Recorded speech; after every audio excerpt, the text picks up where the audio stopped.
organizer of the meetings, the man of God, and all the servants of God on the dais,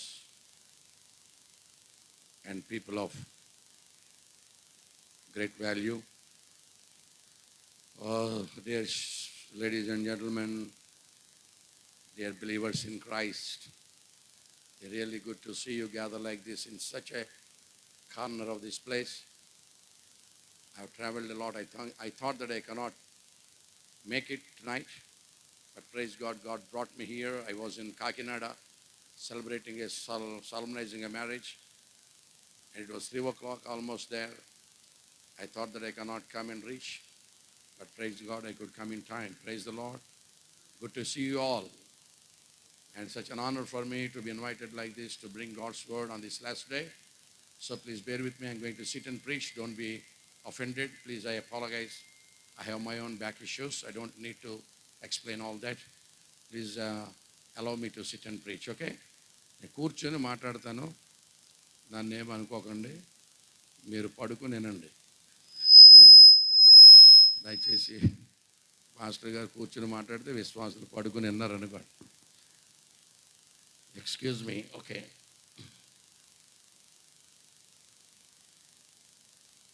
ఆది కాండము 24వ అధ్యాయము. Prilara, if I happen to speak in English sometimes, please don't be bothered. I myself, I'm going to translate it and make myself understood to you. Please bear with me. It's not possible to speak straight away in our native tongue all the time. So I may be switching from language to language sometimes. Please bear with me and encourage me also. Genesis chapter 24, beginning from verse 1. ఆది కాండము 24వ అధ్యాయం. మొదటి నుండి నేనే చదువుతున్నాను, చిత్తగించండి. ఎవరినన్నా చదవమంటే ఒకసారి తప్పులు చదువుతున్నారు. ఒకసారి ఒక అమ్మాయిని బైబిల్ చదవమంటే ద్రాక్షావళిని నేను ఈగల మీద అంది. ప్రసంగం ఈగల మీదకి వెళ్ళిపోద్ది. మా ఇంట్లోనే మా అబ్బాయిని బైబిల్ చదవమంటే, ప్రభువా నేను ఆపత్కాలం ముందు ఉండగా నీ వేళ తాగి ఉంది అంటున్నాడు. దేవుణ్ణి తాగుబోతుండి చేసేయకరా, సరిగ్గా చదవరా నాయన. మొన్న చదవమంటే అంటున్నాడు, యెహోవా ఏం చేయుచున్నాడని నా వంక చూస్తున్నాడు. నేను అన్నాను, అన్ని నన్ను అడిగి చేస్తాడేంట్రా. యెహోవా ఏం చేయుచున్నాడు. పొల్లు పోయిందంటే బైబిల్లో దాని అర్థం మారిపోద్ది. చిత్తగించండి. కొంతమంది కనపడక, ఏమండి కళ్ళద్దాలు లేక సరిగ్గా ఒకసారి చదవలేకపోవచ్చు. I'm going to read out for you. Please look into your text, please. Genesis chapter 24, beginning from verse 1. Abraham బహుకాలము గడిచిన వృద్ధుడై ఉండెను. అన్ని విషయముల్లోనూ యెహోవా అబ్రహామును ఆశీర్వదించెను. అప్పుడు అబ్రహాము తనకు కలిగిన సమస్తమును ఏలుచున్న తన ఇంటి పెద్ద దాసులతో, నీ చెయ్యి నా తొడ క్రింద పెట్టుము, నేను ఎవరి మధ్య కాపురం ఉన్నానో ఆ కనానీయుల కుమార్తెలో ఒకదాని నా కుమారునికి పెండ్లి చేయక నా స్వదేశముందు నా బంధువుల యొద్దకు వెళ్ళి, ఇస్సాకు నా దేవుడు ఇస్సాకును నా కుమారునికి భార్యను తెచ్చినట్లు ఆకాశముకు దేవుడు భూమి యొక్క దేవుడు అని యెహోవా తోడని నీ చేత ప్రమాణము చేయించేదనను. ఆ దాసుడు, ఈ దేశమునకు నా వెంట వచ్చిన ఒకవేళ స్త్రీ ఇష్టపడని ఎడల నీవు బయలుదేరి వచ్చిన ఆ దేశంలోకి నేను నీ కుమారుని తీసుకుని పోవాలని అని అడుగుగా, అబ్రహాం అక్కడికి నా కుమారుని తీసుకుని పోకూడదు సుమి, నా తండ్రి ఇంటి నుండి నేను పుట్టిన దేశం నుండి నన్ను తెచ్చి నాతో మాట్లాడి నీ సంతానం ఈ దేశం ఇచ్చేదని నాతో ప్రమాణం చేసి నాతో చెప్పిన పరలోకపు దేవుడు యెహోవా తన దూతను నీకు ముందుగా పంపను. అక్కడ నుండి నీవు నా కుమారునికి భార్యను తీసుకొని వచ్చేదవు. అయితే నీ వెంట వచ్చుడు ఆ స్త్రీ ఇష్టపడని ఎడల ఈ ప్రమాణము నుండి విడుదల పొందేదవు, కానీ నీవు నా కుమారుని అక్కడ తీసుకుని పోకూడదని అతనితో చెప్పాను. ఆ దాసుడు తన యజమానుడు అబ్రహాము తొడ క్రింద తన చేయి పెట్టి ఈ సంగతి విషయమై ప్రమాణము చేశాను. Gracious Heavenly Father, we thank you and praise you tonight for such a time as this, that you have granted us that we may come together like this in great crowds. Lord, thank you, Lord, for the word that has been read out. Thank you, Lord, for such a climate as this. Lord, thank you, Lord, for making this meeting possible. Thank you, Lord, for bringing all the people over here. Lord, I pray that you bless the word that has been read out. Lord, I pray that you break it and Lord, you distribute it for the edification of our souls. Bless it, Lord, in Jesus' name. ఆమేన్ అనండర్రా. హల్లెలూయా. ప్రభువునందు మిక్కిలి ప్రియులారా, ఈ చదవబడినటువంటి లేఖన భాగము ఆది కాండము నుండి తీయబడినది. ఆది కాండములో వ్రాయబడిన సంగతులన్నీ కూడా they are all evangelical emblems. ప్రియులారా, ఇక్కడున్న సంగతులన్నీ కూడా they are allegorical, metaphoric, symbolic, figurative and types అంటారు ఇంగ్లీష్లో. ఆది కాండంలో రాయబడిన సంగతులు ఆల్మోస్ట్ ఆల్ అలంకారప్రాయమైనవి. పైక ఒకలా కనబడతాయి, లోపల ఇంకొక అర్థం ఉంటుంది. అందుకనే the metaphor that is used to explain this Genesis is they are all allegorical, metaphoric, symbolic, figurative and types అంటారు. ప్రియులారా, చార్లెస్ స్పర్జన్ గారు దీని మీద కామెంట్ చేశారు.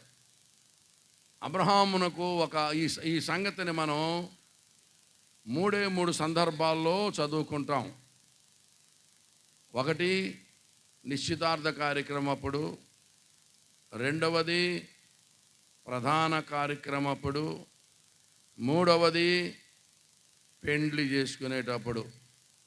ఈ 3 సందర్భాల్లో తప్ప సాధారణంగా ఈ లేఖన భాగాన్ని మనం కోట్ చేయం. అయితే నిశ్చితార్థం, లేకపోతే ప్రధానం, లేకపోతే వివాహం, ఈ 3 సందర్భాల్లో సాధారణంగా ఈ ఆది కాండము 24వ అధ్యాయాన్ని మనం ధ్యానం చేస్తూ ఉంటాం. ప్రియులారా, ఇక్కడ అబ్రహామునకు ఒక వాగ్దాన కుమారుడు ఉన్నాడు, మనకు తెలుసు. అతనికి 40 సంవత్సరాల వయసు వచ్చింది. తండ్రి కుమారునికి పెండ్లి చేయాలనుకున్నాడు. పెండ్లి చేయాలనుకొని తన ఇంటి పెద్ద దాసుని పిలిచాడు. పిలిచి తొడ కింద చెయ్యి పెట్టి ప్రమాణం చేయమంటున్నాడు. తొడ కింద చెయ్యి పెట్టి ప్రమాణం చేయడం అంటే బాగా నమ్మకస్తుడని అర్థం. హైలీ కాన్ఫిడెన్షియల్ మ్యాటర్ ఇది. ఎవరికి పడితే వాళ్ళకి చెప్పేది కాదు. కనుక చాలా ప్రాముఖ్యమైన సంగతి కనుక బాగా నమ్మకస్తులకు అప్పచెప్తారు. అప్పచెప్పే పని ఏమిటంటే, అబ్రహాము ఎలియాజరుని పిలిచి, మా అబ్బాయికి పెళ్లి సంబంధం నువ్వే చూడాలి, ఇస్సాకునకు భార్యను నువ్వు సంపాదించాలి అన్నాడు. ప్రియులారా, ఈ పెళ్లి సంబంధాలు చూడడం అనేది it's very Joyce and weighty responsibility అన్నాడు చార్లెస్ స్పర్జన్ గారు. It is very Joyce and weighty responsibility. చాలా సంతోషకరమైనటువంటి సంగతే కానీ కొంచెం బరువు బాధ్యతలతో కూడినటువంటిది. ఏమిటి? పెళ్లి సంబంధాలు చూడడం. ఎందుకంటే మనం చూసిన సంబంధం క్లిక్ అయితే పర్వాలేదు, కొంపదీసి ఫెయిల్ అయిందా ఆ చూసినోడికి అక్షంతలు పడతానే ఉంటాయి నిరంతరం. ఆడవల్లే నా బతికెళ్ళగా ఈ సంబంధం తెచ్చినోడు ఎవడని తిట్టుకుంటా. అందుకని ఎవరు పడితే వాళ్ళు ఇందులోకి దూరరు. అలాగని చెప్పి ఎవడో ఒకడు దూరకపోతే పెళ్ళిళ్ళు అవ్వో.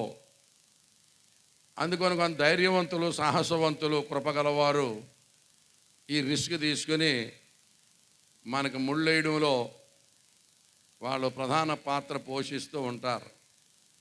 పెళ్ళి క్లిక్ అయితే పరమగీతం, ఫెయిల్ అయితే విలాపవాక్యాలే, రామాలో అంగలవార్పు. స్పేరు చేయడానికి టైర్ మార్చడానికి అవ్వదు అది. సారీ. కనుక వివాహము అనే విషయంలో ఘనమైంది. పైగా ఈ సంబంధం ఎవరింట్లోకి? అబ్రహాం గారి ఇంట్లోకి కోడలు రావాలంటే ఏ తెయ్యమని బడి తెచ్చైతే అవ్వదు. మామూలు మనిషి ఆయన, దేవుని స్నేహితుడు. అబ్రహాం అంటే మాటల సకల వాగ్దానాలకు వారసుడు. దేవుని స్నేహితుడి ఇంట్లోకి ఒక కోడలు రావాలంటే, కోడలంటే మోడల్ అని అర్థం. కోడలు అనగా భాషాంతరమున మోడలు. మా ఇంట్లోకి ఒకే రోజున 3 కోడళ్ళు వచ్చారు. ఒకే రోజున ఇంట్లోకి 3 కోడళ్ళు వస్తే ఇల్లు ఎలా ఉంటుందో చూడండి. దాని మహిమే.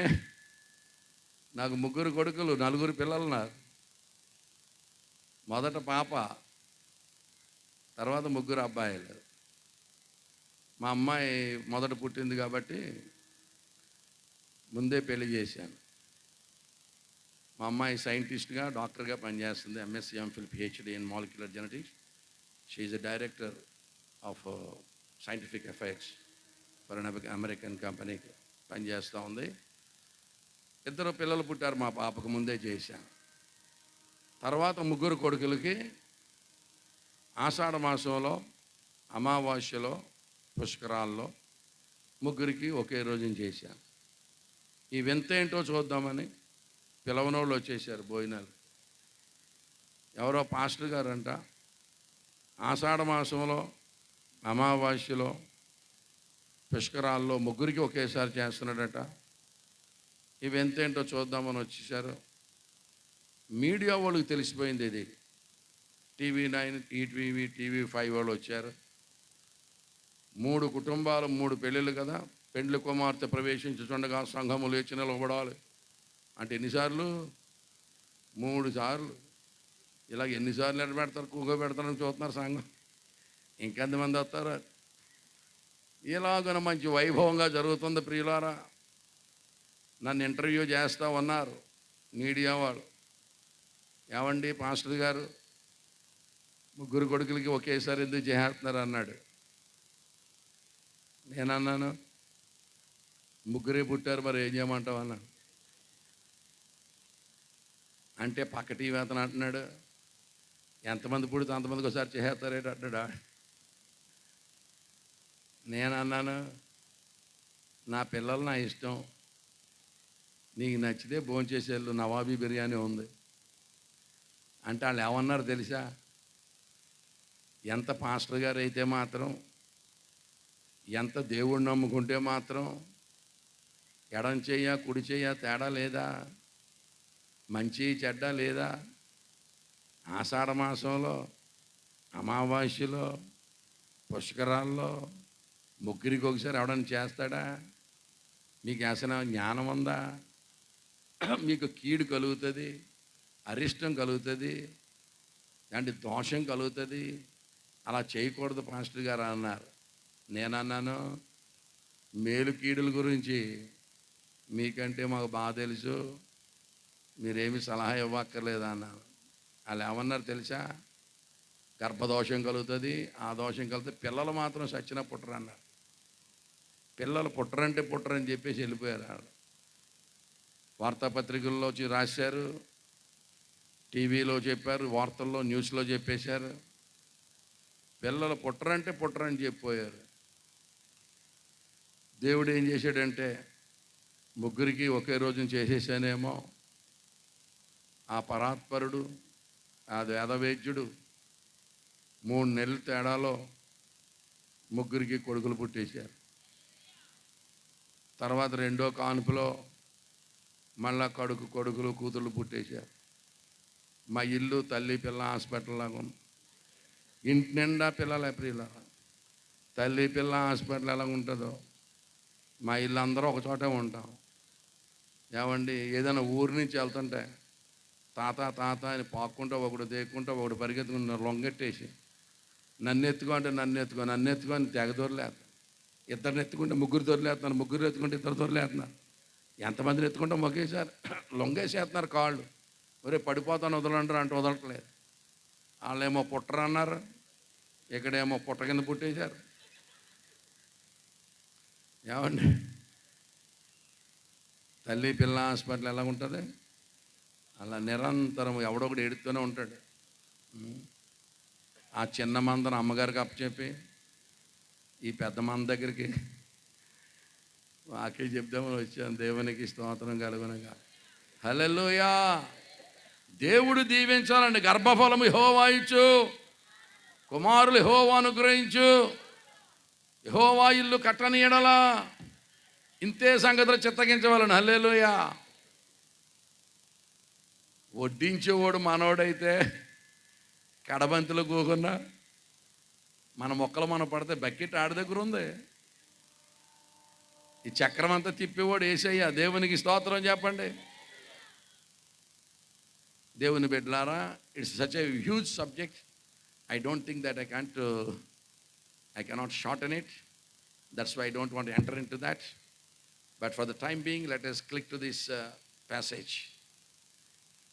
పెళ్లి సంబంధం గురించి కదా వచ్చిన సంగతులు.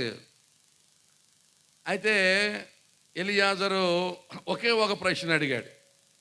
అయ్యా, అమ్మాయి గనక మన ఇంటికి రాను అంటే మన అబ్బాయిని వాళ్ళ ఇంటికి తీసుకెళ్ళొచ్చా అన్నాడు. అబ్బాయే అమ్మగారి ఇంటికి వెళ్ళిపోవడాన్ని, అమ్మాయిల ఇంటికి వెళ్ళిపోవడాన్ని ఏమంటారు తెలుగులో? ఏమంటారండి? ఇల్లరికం అంటారు. అలాగే వెళ్ళొద్దని చెప్పేశాడు అబ్రహాం. ఇల్లరికం అంటే ఇప్పుడు మోషేది ఇల్లరకమే. అందరికంటే దారుణమైన ఇల్లరకం యాకోబుది. మామూలు ఇల్లరకం కాదు అది. ఏమండి, ఆదితో నాది ఇల్లరకమే. ఇల్లరకంలో ఉన్న మజా అని పాట ఒకటి ఉంది. కానీ నా ఇల్లరకం చాలా మంచిది. మా ఆవిడ ఒక్కతే కూతురు. అందుకని మా నలుగురు పిల్లల్ని మా మామగారు వాళ్ళు పెంచి చదివించారు. నేను బస్సు ఎక్కడం దిగడం, లారీ ఎక్కడం దిగడం, ఫ్లైట్ ఎక్కడం దిగడం, ఇదే పని. ఎక్కడం దిగడం, ఎక్కడే దిగడం. 40 ఏళ్ళ నుంచి భూమి చివరికి వెళ్ళిపోయింది. దాని తర్వాత భూమి లేదు. There was no earth. దేవుడు నాకు వాగ్దానం చేశాడు. ఉపవాసం ఉండి ప్రార్థన చేస్తున్నాం. దేవుడు పరిచయం రమ్మని దేవుడు నాతో మాట్లాడుతున్నాడు. నర్సిపూర్ డిగ్రీ కాలేజీలో ఇంగ్లీష్ లెక్చరర్గా పనిచేస్తున్నాను. పెళ్ళి అయిన తర్వాత అత్తగారింటికి వచ్చాను. ఇల్లరకం వచ్చాను విశాఖపట్నం. గవర్నమెంట్ కాలేజీలో దేవరాపల్లిలో పనిచేస్తున్నాను. 1984 ఆగస్టు 15వ తారీఖు వచ్చింది ఇండిపెండెన్స్ డే. మా ప్రిన్సిపల్ గారు అన్నాడు, మాస్టర్ స్టూడెంట్స్ ఉద్దేశించి స్పీచ్ ఇవ్వమన్నాడు. నేను ఇండిపెండెన్స్ డే మీద మాట్లాడుతున్నాను. పెద్ద తుఫాను వచ్చేసింది, గాలి తుఫాను వచ్చేసిందండి. స్టూడెంట్స్ అందరూ జెండా వదిలేసి ఎక్కడో అక్కడ పటాపంచలై పారిపోయారు. మేము కూడా స్టాఫ్ అంతా పరిగెత్తుకెళ్ళి పాకలో దూరం. ఆ పాక కారిపోతుంది. అక్కడ సరిగ్గా ఒక బస్సు వచ్చింది. ఆ బస్సు ఎక్కాను. ఆ బస్సులో విశాఖపట్నంలో చర్చి దగ్గర ఆగింది. ఆ చర్చిలోకి వెళ్ళాను. అక్కడి నుంచి ఒక రిట్రీట్కి తీసుకెళ్ళారు నన్ను, యూత్ రిట్రీట్కి. నేను వెళ్ళేసరికి అక్కడ పాస్టర్ గారు వాక్యం చెప్తున్నాడు. ఆయన మనతో మాట్లాడుచుండగా మన హృదయము మండుచుండలేదా? అమ్మాయి గ్రామానికి వెళ్ళే వారితో పునరుత్థానుడైన క్రీస్తు మాట్లాడుతున్నాడు. వాళ్ళతో మాట్లాడుతుంటే వాళ్ళు అనుకుంటున్నారు, ఆయన మనతో మాట్లాడుచుండగా మన హృదయములు మండుచుండలేదా అనే వాక్యం మాట్లాడుతుంటే అనూహ్యంగా నా హృదయం మండింది. ప్రియులారా, అనూహ్యంగా దేవుని చేత దర్శించబడ్డాను. అంతవరకు క్రిస్టియన్నే, అంతవరకు చిన్నప్పటి నుంచి క్రైస్తవ్యమే, బైబిల్ బాగా చదివేవాళ్ళం.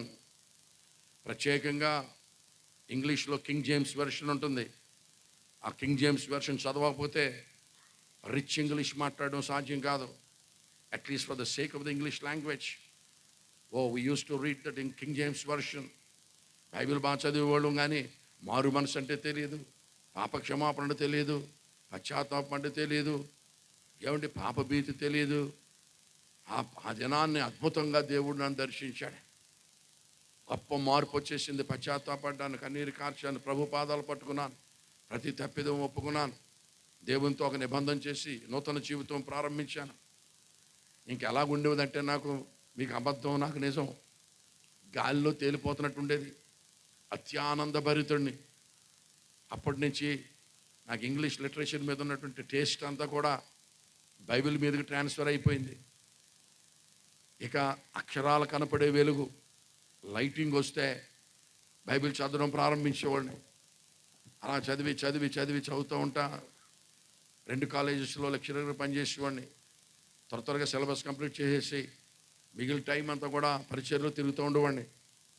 సేవలో చాలా ముమ్మరంగా తిరుగుతుంటే దేవుడు నాతో ఒకసారి మాట్లాడడం ప్రారంభించాడు.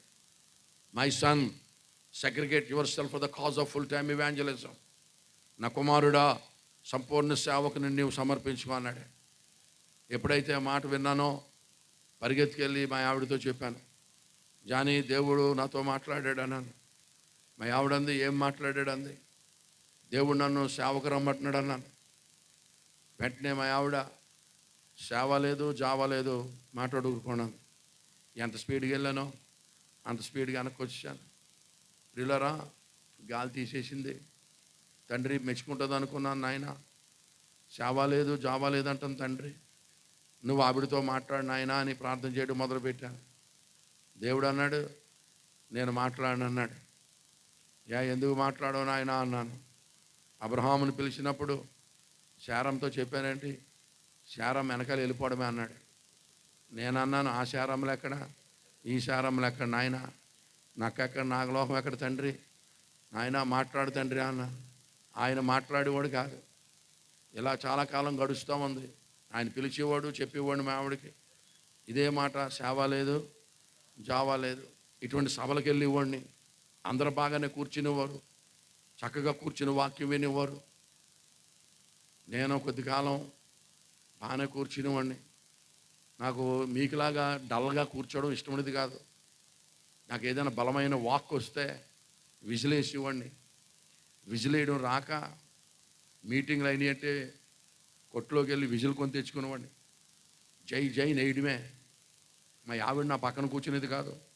నువ్వు గొప్ప గోల్ చేస్తావు బాబాయ్, అందరూ నా వంక చూస్తారు అని మా ఆవిడ దూరంగా కూర్చునేది. నువ్వు ఎక్కడ కూర్చుంటావు కూర్చో అని నేను విజిలే ఇచ్చేవాడిని. దేవుని బిడ్డలారా, అంత ఉత్సాహంగా ఉండేవాడిని. అటువంటి కుర్రాళ్ళు నాకు కనపట్టలేదు ఈ రోజుల్లో. అంత జనరల్ భోగి బ్యాచ్ ఇది. నిజం, చాలా ఉత్సాహంగా ఉండేవాడిని. రక్షణ అంటే మాట్లాడి చాలా ఉండేవాడిని అండి. ఇలా ఉంటా ఉండి కొద్ది కాలం తర్వాత ఆ గోడ పక్క ఎక్కడికి వెళ్ళిపోయి వెనకాల ఏడ్చివ్వండి.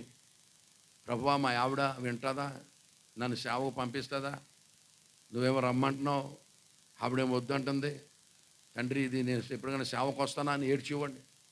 ఇలాగా ఇంచుమించు 3 సంవత్సరాలు గడిచిపోయింది. ఒకసారి దేవునితో గట్టిగా మాట్లాడాను. ప్రభువా, నువ్వు మా ఆవిడ బాగానే ఉన్నారు, నన్నే చంపేస్తున్నారు, ఏంటి మీ ఇద్దరి సంగతే? ఓ పని చేయండి, మీ ఇద్దరిలో ఎవరో ఒకరు మారు మనసు పొందండి అన్నాను. నువ్వన్నా మారు మనసు పొందు, మా ఆవిడకన్నా మారు మనసు. ఆవిడ పిలవట్లేదని చెప్పి నువ్వన్నా మానే, నువ్వు పిలుస్తున్నావు అని చెప్పి ఆవిడన్నా పంపని. మీ ఇద్దరిలో ఎవరో ఒకరు చెప్పరేంటండి? నువ్వన్నా దేవుణ్ణి మారు మనసు పొందు అనొచ్చా? నువ్వన్నా మారు మనసు పొందు, మా ఆవిడకన్నా మారు మనిషి, మీరిద్దరు కలిపి నన్ను చంపేస్తున్నారు, మీ ఇద్దరు బాగానే ఉన్నారు, నేను నలిగిపోతున్నాను అని ప్రార్థన చేస్తే దేవుడు అన్నాడు, మా ఇద్దరం మారం, నువ్వే మారాలన్నాడు. చచ్చిందిరా గొర్రె అనుకున్నాను. ఇలా గడుస్తూ ఉంది. ఒకరోజు నాకు సెలవు వచ్చింది. పాడేరు గవర్నమెంట్ కాలేజీలో చేస్తున్నాను. నా వైఫ్ రైల్వే స్టేషన్ దగ్గర విశాఖపట్నం గవర్నమెంట్ కాలేజీలో, గవర్నమెంట్ హై స్కూల్లో పనిచేస్తుంది టీచర్గా. ఆవిడ స్కూల్కి వెళ్ళింది. నేను ఇంటికి వచ్చాను, ప్రార్థనలో ఉన్నాను. ఒక స్వరం వినబడుతుంది, my son your time is up అన్నాడు. నా కుమారుడా, నీ టైం అయిపోయింది అన్నాడు. చంపేతాడు కాబోలు తండ్రి. దేవుని కోపం వచ్చేసింది. టైం ఈజ్ అప్ అంటే అర్థమేంటి? దేవుడు ఇంకా ఆయనకి కోపం వచ్చేసింది, చంపేస్తాడు ఇంకా అని. నాకు ఈ పరదేశంలో ప్రియులారా, ఈ పాటలో ఏం జ్ఞాపకార్థ కూడిక, ఈ ఫ్లెక్సీ వేసేస్తారా తండ్రి, టెంట్ వేసేస్తారా నాయన, తండ్రి తండ్రి నీ కోపం వచ్చేసిందా నాయన అని భయపడిపోయి దేవుని చేత చంపించుకోవడం కంటే సేవకు రావడమే మంచిదని దేవునితో ఒక వాగ్దానం చేశాను. నాయన, కాలేజీ మెట్టెక్కితే ఒట్టు, ఇదే నా నిబంధన అనేసి దేవునితో సమాధానం పడిపోయాను. దేవునితో నిబంధన చేశాను, ఆమెను అనేసాను. మా ప్రిన్సిపల్ గారికి లెటర్ రాశాను, పోస్ట్ చేశాను. మరి సాయంకాలం సావు కబురు చెప్పాలి. ఇంటికి వచ్చిందంటే ఊరుకోదు నాయన గొడవ అయిపోతుంది తండ్రి, నువ్వేమో టైం ఇది అప్పన్నావు, ఇప్పుడేమో ఒప్పుకోవట్లేదు, నేనేమో రిజైన్ చేసి పోస్ట్ చేశాను. ఈ కబురు ఎలా చెప్పాలి తండ్రి, సాయంకాలం వచ్చేద్దు నాయన అని ప్రార్థన చేస్తుంటే దేవుడు నాకు ఒక ఆలోచన ఇచ్చాడు. మా ఆవిడ ప్లమ్ కేక్ ఎక్కువ ఇష్టపడుతుందని బజార్కి వెళ్ళి 3 కేజీల కేక్ కొనుక్కొచ్చాను. పెద్ద కేక్ కొనుక్కొచ్చి టేబుల్ మీద పెట్టి డెకరేట్ చేశాను. లోపలికి రాగానే కేకే కనపడాలి అలా తయారు చేసి మోకరించి ప్రార్థన చేస్తున్నాను. ప్రభా, సీను చాలా భయంకరంగా ఉంటుంది, వచ్చిందంటే సహాయం చేయి నాయన అని ప్రార్థన చేస్తున్నాను. ఈలోపు వచ్చేస్తుంది, టిక్ మీద వచ్చేస్తుందంటే ఆమెనండి అంతే అనేసి, జానీ, this is the day that the Lord hath made, I would like to tell you an awesome news, I would like to cut the cake, this is a glorious day అంటే మా ఆవిడ అంది, ఆ ఇంగ్లీష్ ఏంటి, ఆ speed ఏంటి, తెలుగులో మాట్లాడు, నెమ్మదిగా మాట్లాడాను. నాకు ఈ టెన్షన్లో తెలుగు కనెక్ట్ అవ్వట్లేదు. ఆ స్పీడ్ ఏంటి, ఆ భాష ఏంటి, తెలుగులో మాట్లాడు, ఈ కేక్ ఏంటి, దీని సంగతి ఏంటి చెప్పాను. నేను 2 నిమిషాల్లో మళ్ళీ తేరుకున్నాను, కనెక్ట్ అయ్యి కానీ నీకు అద్భుతం చెప్తాను, దేవుడు ఒక అద్భుతం చేసాడు వేళ, నీకు గుడ్ న్యూస్ చెప్తాను, కేక్ కట్ చేయన్నాను. మా ఆవిడ అంది, ఆ వార్త ఏంటో చెప్పినప్పుడు కట్ చేస్తాను. ఓరు నాయన, చెప్పిన వరకు ఉండి కేక్ నీ కట్ చేస్తుందో, చేతికి చాకు ఇచ్చిన అయ్యాను తండ్రి, నాయన ఇదేం శోధన తండ్రి అని కాసేపు టెన్షన్ పడ్డాను.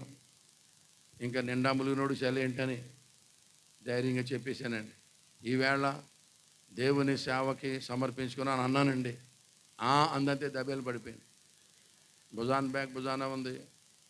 ప్రియులారా, గొడవ అవుతుంది అనుకున్నాను కానీ కళ్ళు తిరిగి పడిపోద్ది అనుకోలేదు, పడిపోయింది. ఇంకేం చేయను, ముఖం మీద నీళ్లు కొట్టి మంచం మీద పడుకోబెట్టి, ఈ సీన్లో ఉండకూడదు నాయన, నువ్వే సహాయం చేయాలి, నువ్వు పిలిచావు, నేను వచ్చానని పడుకోబెట్టి బైబిల్ పట్టుకుని వెళ్ళిపోయాను. ఆవేళ బుధవారం మాకు ప్రేయర్ సెల్ అవుతుంది, అక్కడ సాక్ష్యం చెప్పాను. ప్రియులారా, మీ అందరికీ తెలుసు నాకు దేవుని పిలుపు ఉందని, ప్రవచనాలు ఉన్నాయి, దర్శనాలు ఉన్నాయి, దేవుని పిలుపు ఉంది. ఇంతకాలం కూడా దేవునికి లోబడలేకపోయాను. ఈవేళ ఒక అద్భుతం జరిగింది. దేవుని సంగమా, ఈవేళ ప్రభు పరిచర్యకి, సంపూర్ణ సేవకి నేను సమర్పించుకున్నాను అన్నాను. మా వాళ్ళు పెంతుకొస్తాడు, ఒకేసారి హల్లెలూయా హల్లెలూయా హల్లెలూయా అని అన్నారు. నేను అన్నాను, హల్లెలూయా ఆపండి, అమ్మగారు అడిపోయింది ఇంటి దగ్గర. తండ్రి, మీకు దండం పెడతాను, ప్రార్థన చేయండి రా బాబు. ఆవిడ కళ్ళు తిరిగి పడిపోయింది. అంటే ఒక 2 గంటలు, గంటన్నర పైన గట్టిగా ప్రార్థన చేశారు ఎలుగెత్తి. నెమ్మదిగా మీటింగ్ అయిన తర్వాత ఇంటికి బయలుదేరాను. 9:45 అవుతుంది. మా ఇద్దరమే ఉంటాం ఇంట్లో, ఇంకెవ్వరు ఉండరు. ప్రభువా, కళ్ళు తిరిగి పడిపోయినప్పుడు నిధులేసి వచ్చేసాను తండ్రి, వంటగదిలోకి వెళ్తాను నాయన, నాకు ఏదైనా శుభ సూచకం చూపించు తండ్రి, వండుకుందా, టీ అన్న పెట్టుకుందా చూస్తాను నాయన అని ముందు వంటగదిలోకి వెళ్ళాను. ఎక్కడ స్టవ్ వెలిగించినట్టు కనపడలేదు, ఎక్కడ పాత్రలు అక్కడే ఉన్నాయి. కట్టను తీసేలా చూశాను, కళ్ళు తెరవట్లేదు, బిగిసిపోయింది కాబోలు తండ్రి. నాయన ఎప్పుడో 1 గంటకు తిని ఉంటుంది తండ్రి, మనిషి టీ పెట్టుకోలేదు నాయన అని నాకు చాలా టెన్షన్ వచ్చేసింది. ఇంకా 2-3 సార్లు కట్టను తీసి చూశాను, మనిషి కళ్ళు తెరవట్లేదు, మెదలట్లేదు. ఎలా పడుకోబెట్టానో అలాగే ఉంది. నేను ఇక లోపల నుంచి బయట నుంచి లోపల తిరుగుతున్నాను. నువ్వు రమ్మన్నావు నేను వచ్చాను నాయన నువ్వు పిలిస్తేనే వచ్చాను తండ్రి. ఆదిలోని అంశపాద నాయన, ఇంకా ప్రసంగం అన్న చేయలేదు తండ్రి, ఇప్పుడు అప్పుడే ప్రభువా నాయన అని చూస్తున్నాను. ఎన్నిసార్లు చూసినా మనిషి లేగట్లేదు. 40 నిమిషాలు పోయిన తర్వాత సైడ్ నుంచి వచ్చి కిటికీలోని చూస్తే గుడ్లు వేసుకుని చూస్తుంది. లోపలికి వెళ్ళినప్పుడు కళ్ళు మూసేసుకున్నట్టు ఉంది. ఆ కిటికీలోని చూశాను, సైడ్ నుంచి తలగడలోని చూస్తుంది, గుడ్లు వేసుకుని. అమ్మ మీద బతికే ఉందిరా బాబు, దేవా నీకు వందనాలు నాయన. అప్పుడు నేను కొంచెం ధైర్యం వచ్చింది, నాకు నిజం. అప్పుడు నాకు కొంచెం ధైర్యం వచ్చింది, ప్రభు మనిషి మెలకుగానే ఉంది అనుకుని. అక్కడి నుంచి మాకు కొంచెం గొడవలు స్టార్ట్ అయినాయి. మా ఆవిడ ఇంకా తిట్టడం మొదలెట్టింది, మా ఇద్దరుడు నాకు దొరికావు అని అంటుంది. ఫోన్లో అనుకొని పడ్డవాడు చెడ్డవాడు ఆవిడన్నారు. తెల్లారులెగితే అమ్మగారి బడికి అయ్యగారి గుడికి. ఆవిడ బడికి వెళ్ళిపోయేది, నేను గుడికి వెళ్ళిపోయేవాడిని. 5:30కి వచ్చేది. రోజు ఇదే మాట, మా ఐదారోడు నాకు దొరికాడు, ఆ సంబంధం వదిలేశాను, ఈ సంబంధం వదిలేశాను, ఇలా ఉద్యోగం మానేత్తం తెలితే చేసుకోపోతున్నాను. కొద్ది కాలం ఓర్చుకున్నాను. రోజు రావడం, చేసుకోపోదును అంటుంది. తర్వాత ప్రియులారా, కొద్ది కాలం పోయిన తర్వాత ఆవిడ అనేది, మా టీచర్స్ అడిగితే ఏం చెప్పాలి, మీ ఆయన ఏం చేస్తాడని. మీ ఆయన ఏం చేస్తాడంటే మా టీచర్స్ అడిగితే ఏం చెప్పాలనేది, సర్వోన్నతుని సేవకుడని చెప్పినవాడు. ఆవిడనేది కంజరి కొట్టి తిరుగుతాడని చెప్పాలా, భుజానికి బ్యాగ్ అయి తిరుగుతాడని చెప్పాలా అనేది. ఓహో, నీకు ఇలాగ అర్థమైందంటే బాబు అనుకునేవాడిని. మొత్తం మీద ఇలా జరిగిందండి గొడవ చాలా కాలం. రోజు రావడం, చేసుకోపోదును అంటాను. ఒక నెల 2 నెలల ఓపిక పట్టాను నేను. ఇంక తట్టుకోలేక, దేవుడు నన్ను సేవ పిలుగుతాడని తెలిస్తే నేను మాత్రం చేసుకుందినంటే నేను నాన్న అంతే. మరేం చేస్తాం. అప్పుడు బండి నుంచి రావడం, నేను గుడి నుంచి వెళ్ళడం, ఇద్దరు ఎదురు బదురు కూకోవడం. నేను చేసుకోపోదునంటే అదే కొద్ది కాలం గడిచింది. అప్పుడు ఇంక నాకు ధైర్యం వచ్చి, ఇప్పటికే 4 పిల్లలు పుట్టారు, చేసుకోకపోవడం ఏంటి, మరి నీ ఇష్టం ఉంటే ఉండా అన్నాను. వెళ్ళిపోమనలేదు. 4 పిల్లలు పుట్టినాక ఇంక చేసుకోకపోవడం ఏంటి, ఉంటే ఉండాను. ఎప్పుడైతే ఆ మాట అన్నానో ఆవిడ కోపం వచ్చి పెద్ద పెట్టి తెచ్చుకొని బీరువాంత అందులో తోడేసుకుని ఆటో ఎక్కి అమ్మగారింటికి వెళ్ళిపోయింది. మా ఆవిడ, మా అత్తగారు, మా మామగారు, నా 4 పిల్లలు వాళ్ళందరూ ఒక చోట ఉంటున్నారు. నేను ఒక్కడిని ఒక చోట ఉన్నాను. అయితే ఎప్పటి నుంచో అనుకుంటున్నాం ఉపవాసం ఉండాలని. కుదిరేది కాదు. ఈవిడ వెళ్ళిపోయింది కదా, ఇంకెలాగా వంటగది క్లోజు, ఎలాగా భోజనం లేదు. ఇంక ఇదే మిక్కిలి అనుకూల సమయం అని మా ఫ్రెండ్స్ ఫోన్ చేశాను. అరే, మనం ఉపవాసం ఉందాం అనుకునే వాళ్ళు టైం కుదిరేది కాదు కదా, మరి ఇలా సేవకు సమర్పించుకున్నాను. అక్క అమ్మగారింటికి వెళ్ళిపోయింది అలిగి. మరి ఇల్లు ఖాళీగా ఉంది, వస్తారా అన్నాను. వస్తామా అన్నయ్య అన్నారు. 4 వచ్చారు. 4 ప్లస్ నేను, 5 కలిసి బిందెతో నీళ్ళు పెట్టుకొని పచ్చి మంచినీళ్ళు తాగుతూ ప్రార్థన చేస్తున్నాం. రేయింబావలు ప్రార్థన, బైబిల్ ఇలాగ ప్రార్థన చేసిన 10 రోజులు అయింది. ఈ ఉపవాస ప్రార్థన కొంచెం బక్కోడు ఒకడు వచ్చాడు. ఈ 10 రోజుల తర్వాత అంటున్నాడు, అన్నయ్య ఇప్పుడప్పుడే బహుతనమా మనం, ఈ ఉపవాసం ఎంతకాలం రా అంటున్నాడు ఆడు. మరి బహుతనమా అంటే ఎవరు వండుతాడు రా, అక్క రావాలి కదా, అక్క రావాలి వండాలంటే, అయ్యి బాబా అక్క వచ్చేదాకా అంతేనా మన పని అని వాడు 10 రోజులకే. ఈ లోపు 15 రోజులు అయిపోయింది. 15 రోజులు అయితే మరి ఆ రోజుల్లో ఫోనులు లేవు. మరి మా ఆవిడ ఎలాగ కూపీ లాగిందో ఎవరు చెప్పారో, మీ ఆయన తింటలేదు, వండుకోవట్లేదని చెప్పారట. మా ఆవిడ ఒక ఉత్తరం రాసింది నాకు. ఆ ఉత్తరంలో కొన్ని కూరలు రాసింది. ఫలానా కూర ఎలా వండాలి, ఎంత ఉల్లిపాయలు వేయాలి, నేను కారం వేయాలి, ఎంతసేపు ఉడకబెట్టాలి, తాలింపు పెట్టాలని కొన్ని కూరలు రాసింది. మేము ఆ కాగితం ఉత్తరం చదువుకున్నాం. ప్రభువా, మనిషి కోపం తగ్గినట్టుంది, కూరలు ఎలా వండాలో రాసింది తండ్రి, ఆవిడే వచ్చి వండేటట్టు చేయి నాయన అని ఎంతో ప్రార్థన చేసాం. ఎంత ప్రార్థన చేసినా దేవుడు మా ప్రార్థన వినలేదు, మా ఆవిడ రాలేదు. ఈ బక్కోడు ఉన్నాడు కదా, వీడు కళ్ళు పళ్ళే కనపడుతున్నాయి, బొగ్గలు అని లోపలికి వెళ్ళిపోయాడు. ఆడు గోడ పక్కకి బలిలాగా అంటిపోయాడు. ఆడు బలిలా ఉపవాసం అంటే 4 రోజులు 3 రోజులు వచ్చాడు. పాపం ఇలాగ అనుకోలేదు.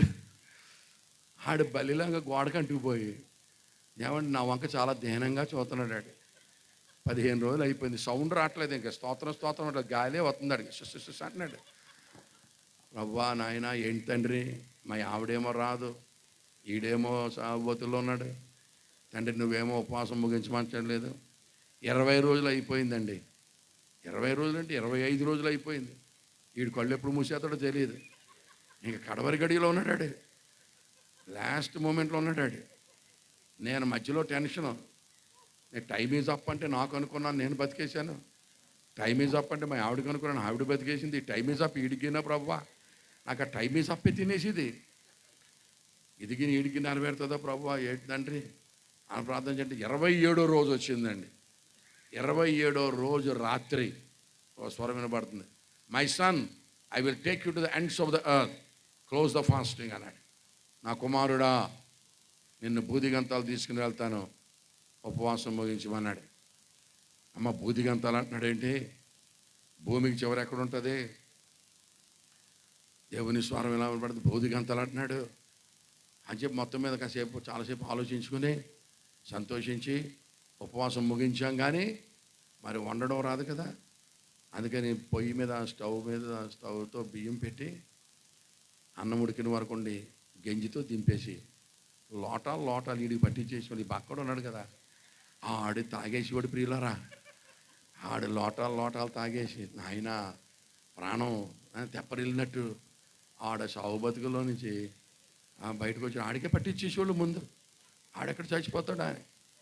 ఇలాగ 10 రోజులు మొత్తం మీద గంజి అలాగ పట్టించిన తర్వాత 15 రోజులు అయిన తర్వాత కబులండి, సేవ చేద్దాం రండి రాబాయ్, సువార్త చేద్దాం రండి అని మొట్టమొదట మా మేడ మీద నుంచి బైబిల్ పట్టుకు దిగాం. నేను సువార్త చెప్పేవాడిని, గాస్పెల్, నా ఫ్రెండ్స్ కరపత్రాలు పంచేవారు, పాటలు అయి పాడేవారు. మీకు అబద్ధం, నాకు నిజం. ఆ రోజుల్లో నేను ఎవరినన్నా ముట్టుకున్నా, నన్ను ఎవడన్నా ముట్టుకున్నా, నేను ఆరుకు తగిలినా నాకు తగిలినా, పేక్ కోసిన కోడి కిందట్టుగా కొట్టుకుంటుంది, గిలగిల కొట్టేసుకునేవారు.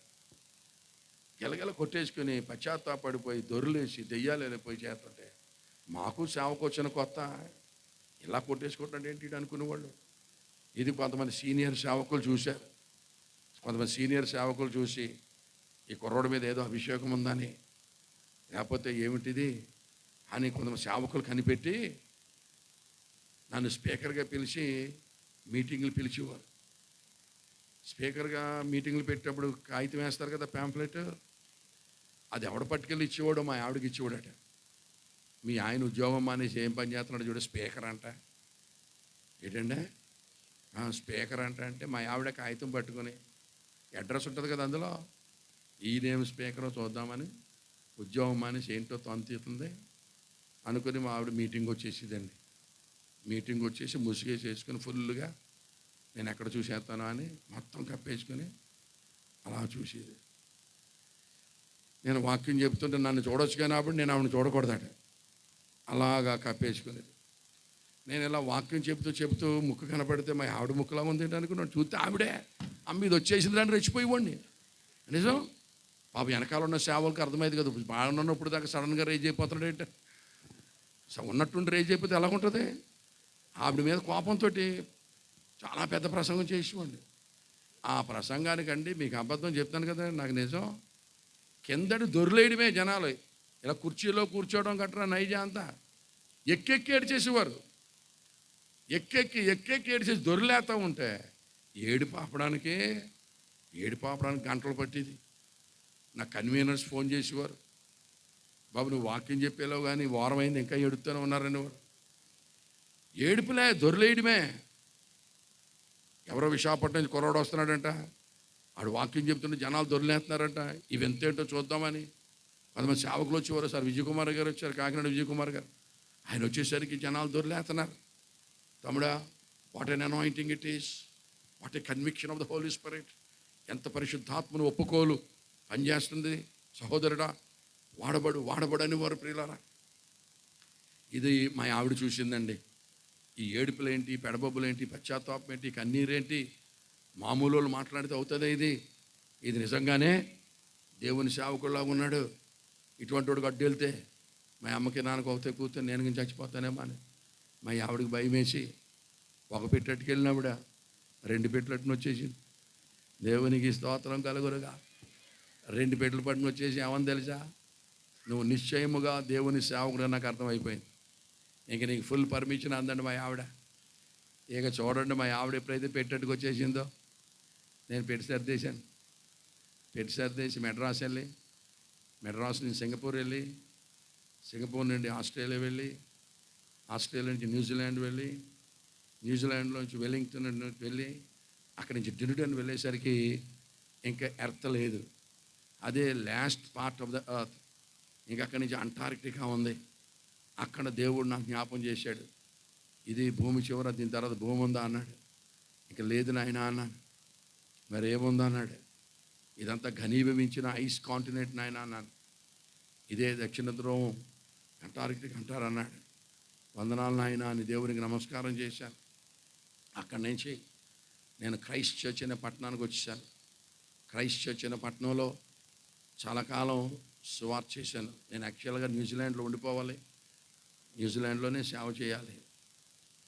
క్రైస్ట్ చర్చ్ అనే పట్టణం వచ్చేసి చేశాను. ఆ దేశంలో అందరూ తెల్లగా ఉండేవారు, నేను ఒక్కడనే ఆపోజిట్లో ఉండేవాడిని.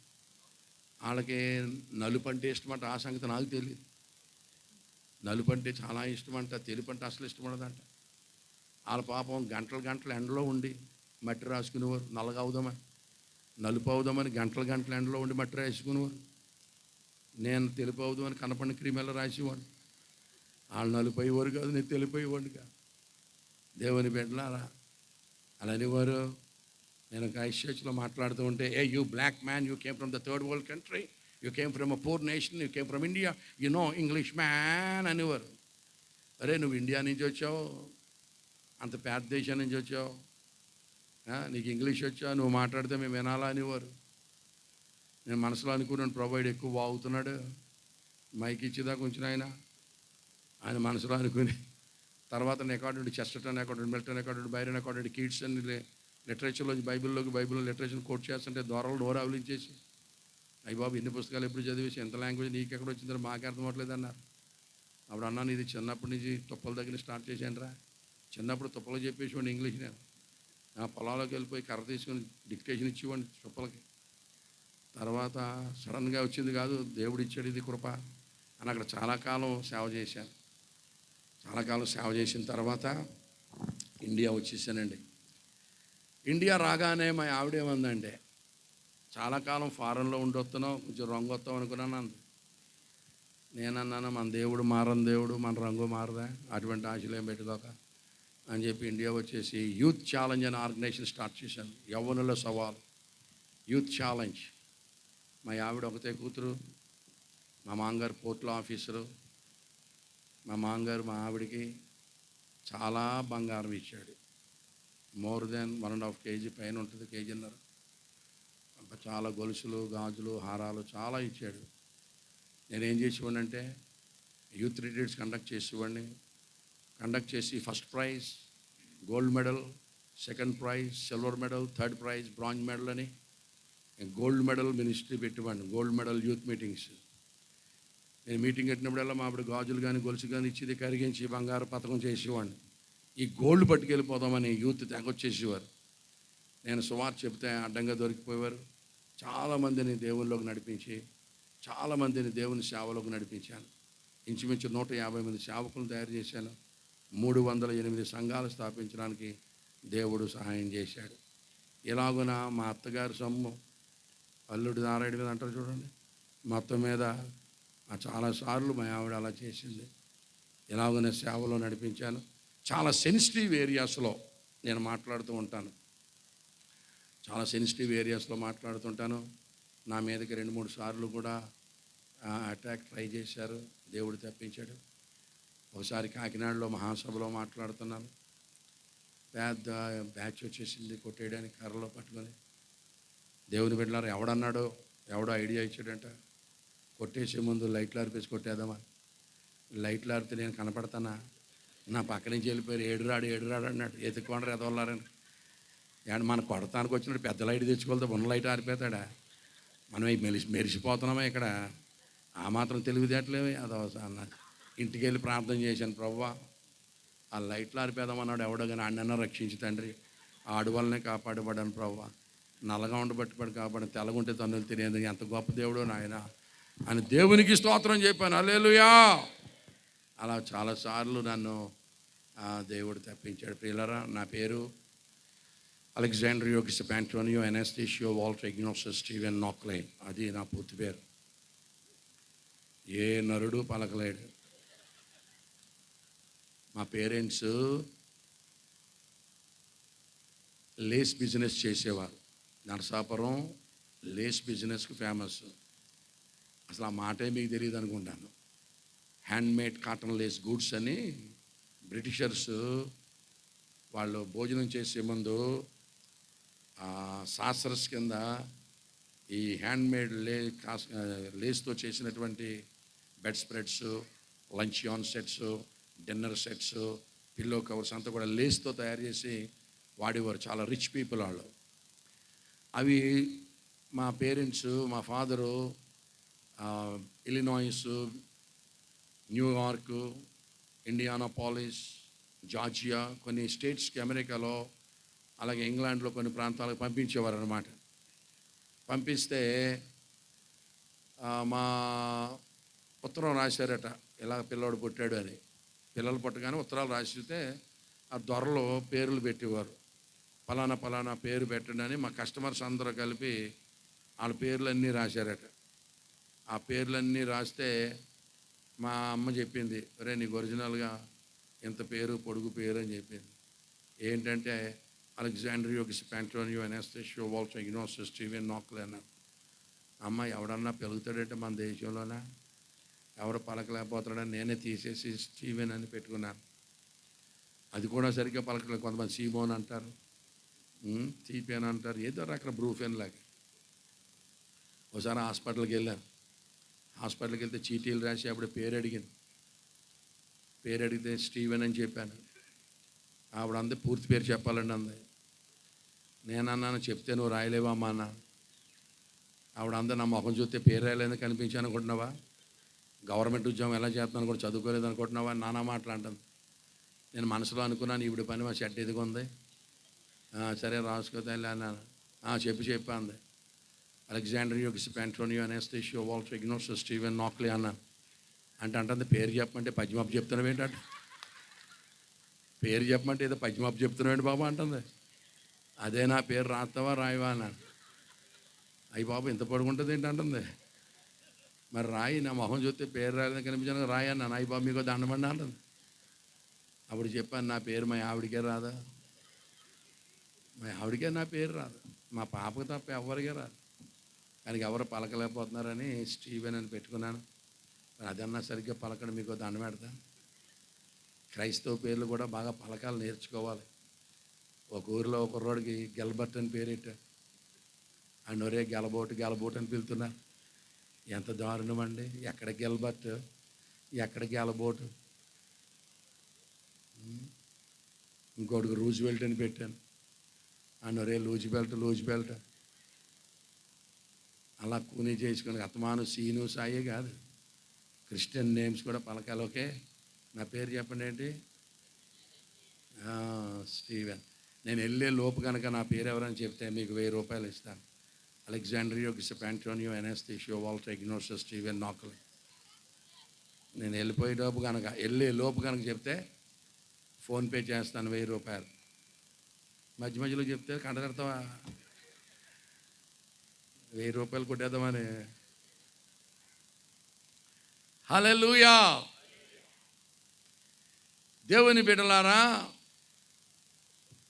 ఈవేళ సందేశం ఏమిటంటే, ఎలియాజరు ఒకే ప్రశ్న అడిగాడు. అమ్మాయి రానంటే అబ్బాయిని తీసుకెళ్ళడానికి వీలు లేదన్నాడు.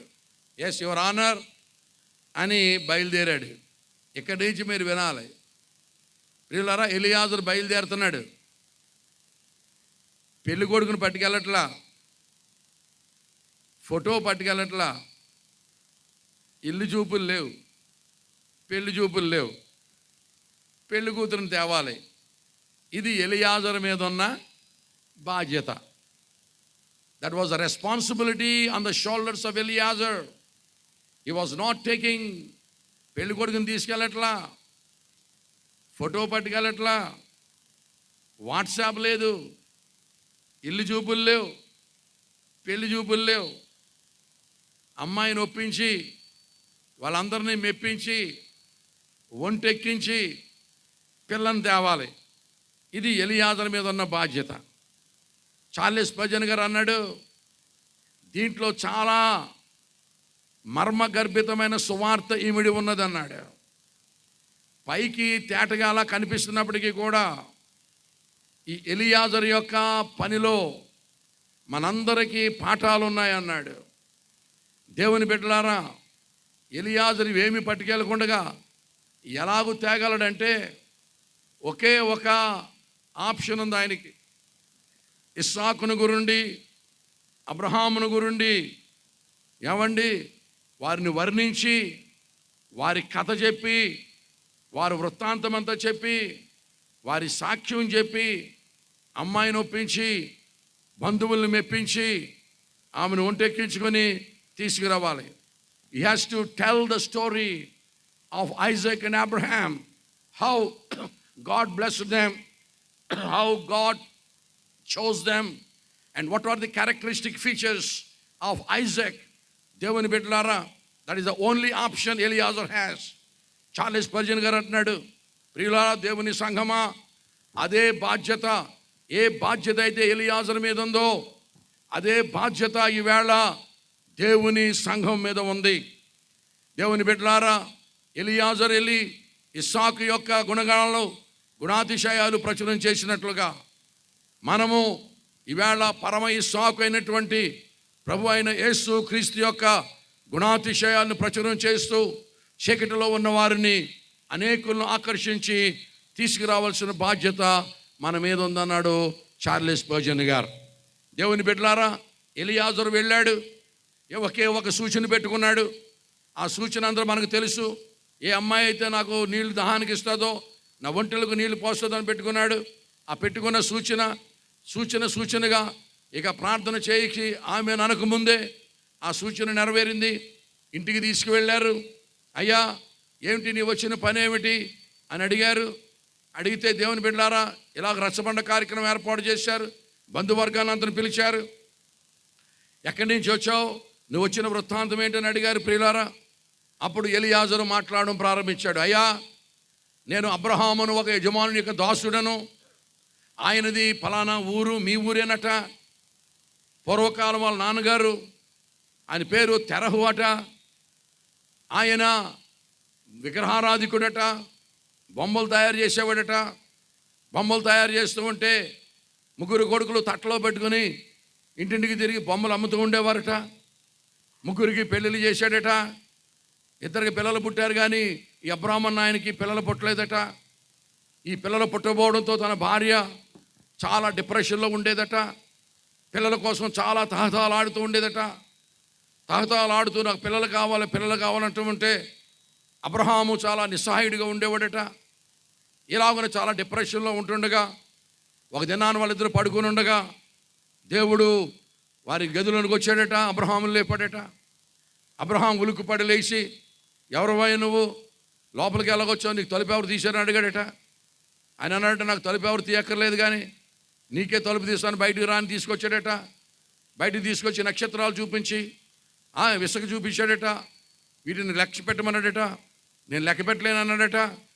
ఇదిగో నీకు ఇంతమంది సంతానాన్ని ఇవ్వబోతున్నాను, నీ భార్య కంటదని చెప్పాడట.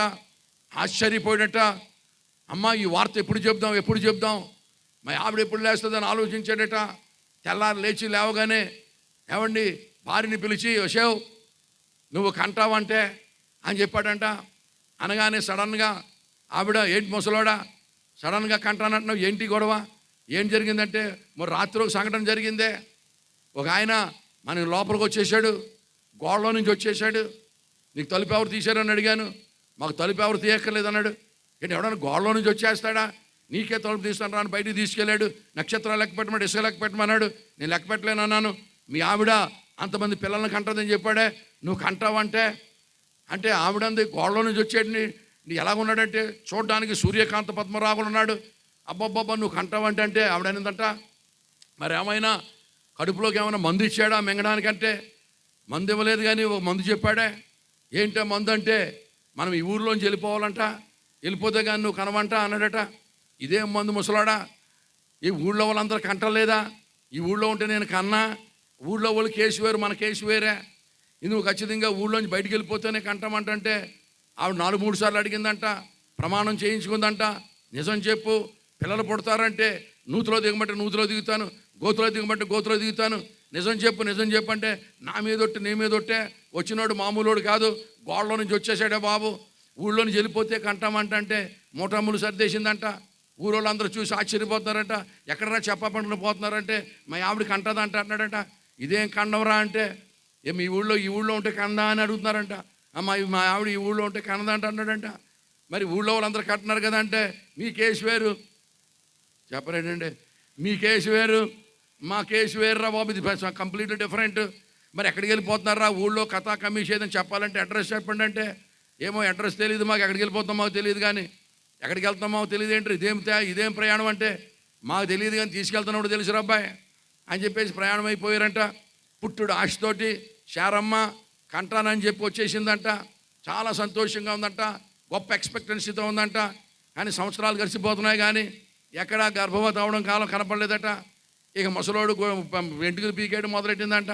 ఏమయ్యా ముసలోడా, దేవుడు కనపడ్డాడన్నావు, గోడలో నుంచి వచ్చేసాడన్నావు, నక్షత్రం లెక్కెట్టమన్నాడన్నావు, అంత అన్నావు ఎంత అన్నావో, గంగరాజు నట్టెంట నువ్వు అన్నావో, నత్తగుల్ల సేద అన్నావో అన్నట్టు ఇవన్నీ చెప్పుకొచ్చావు.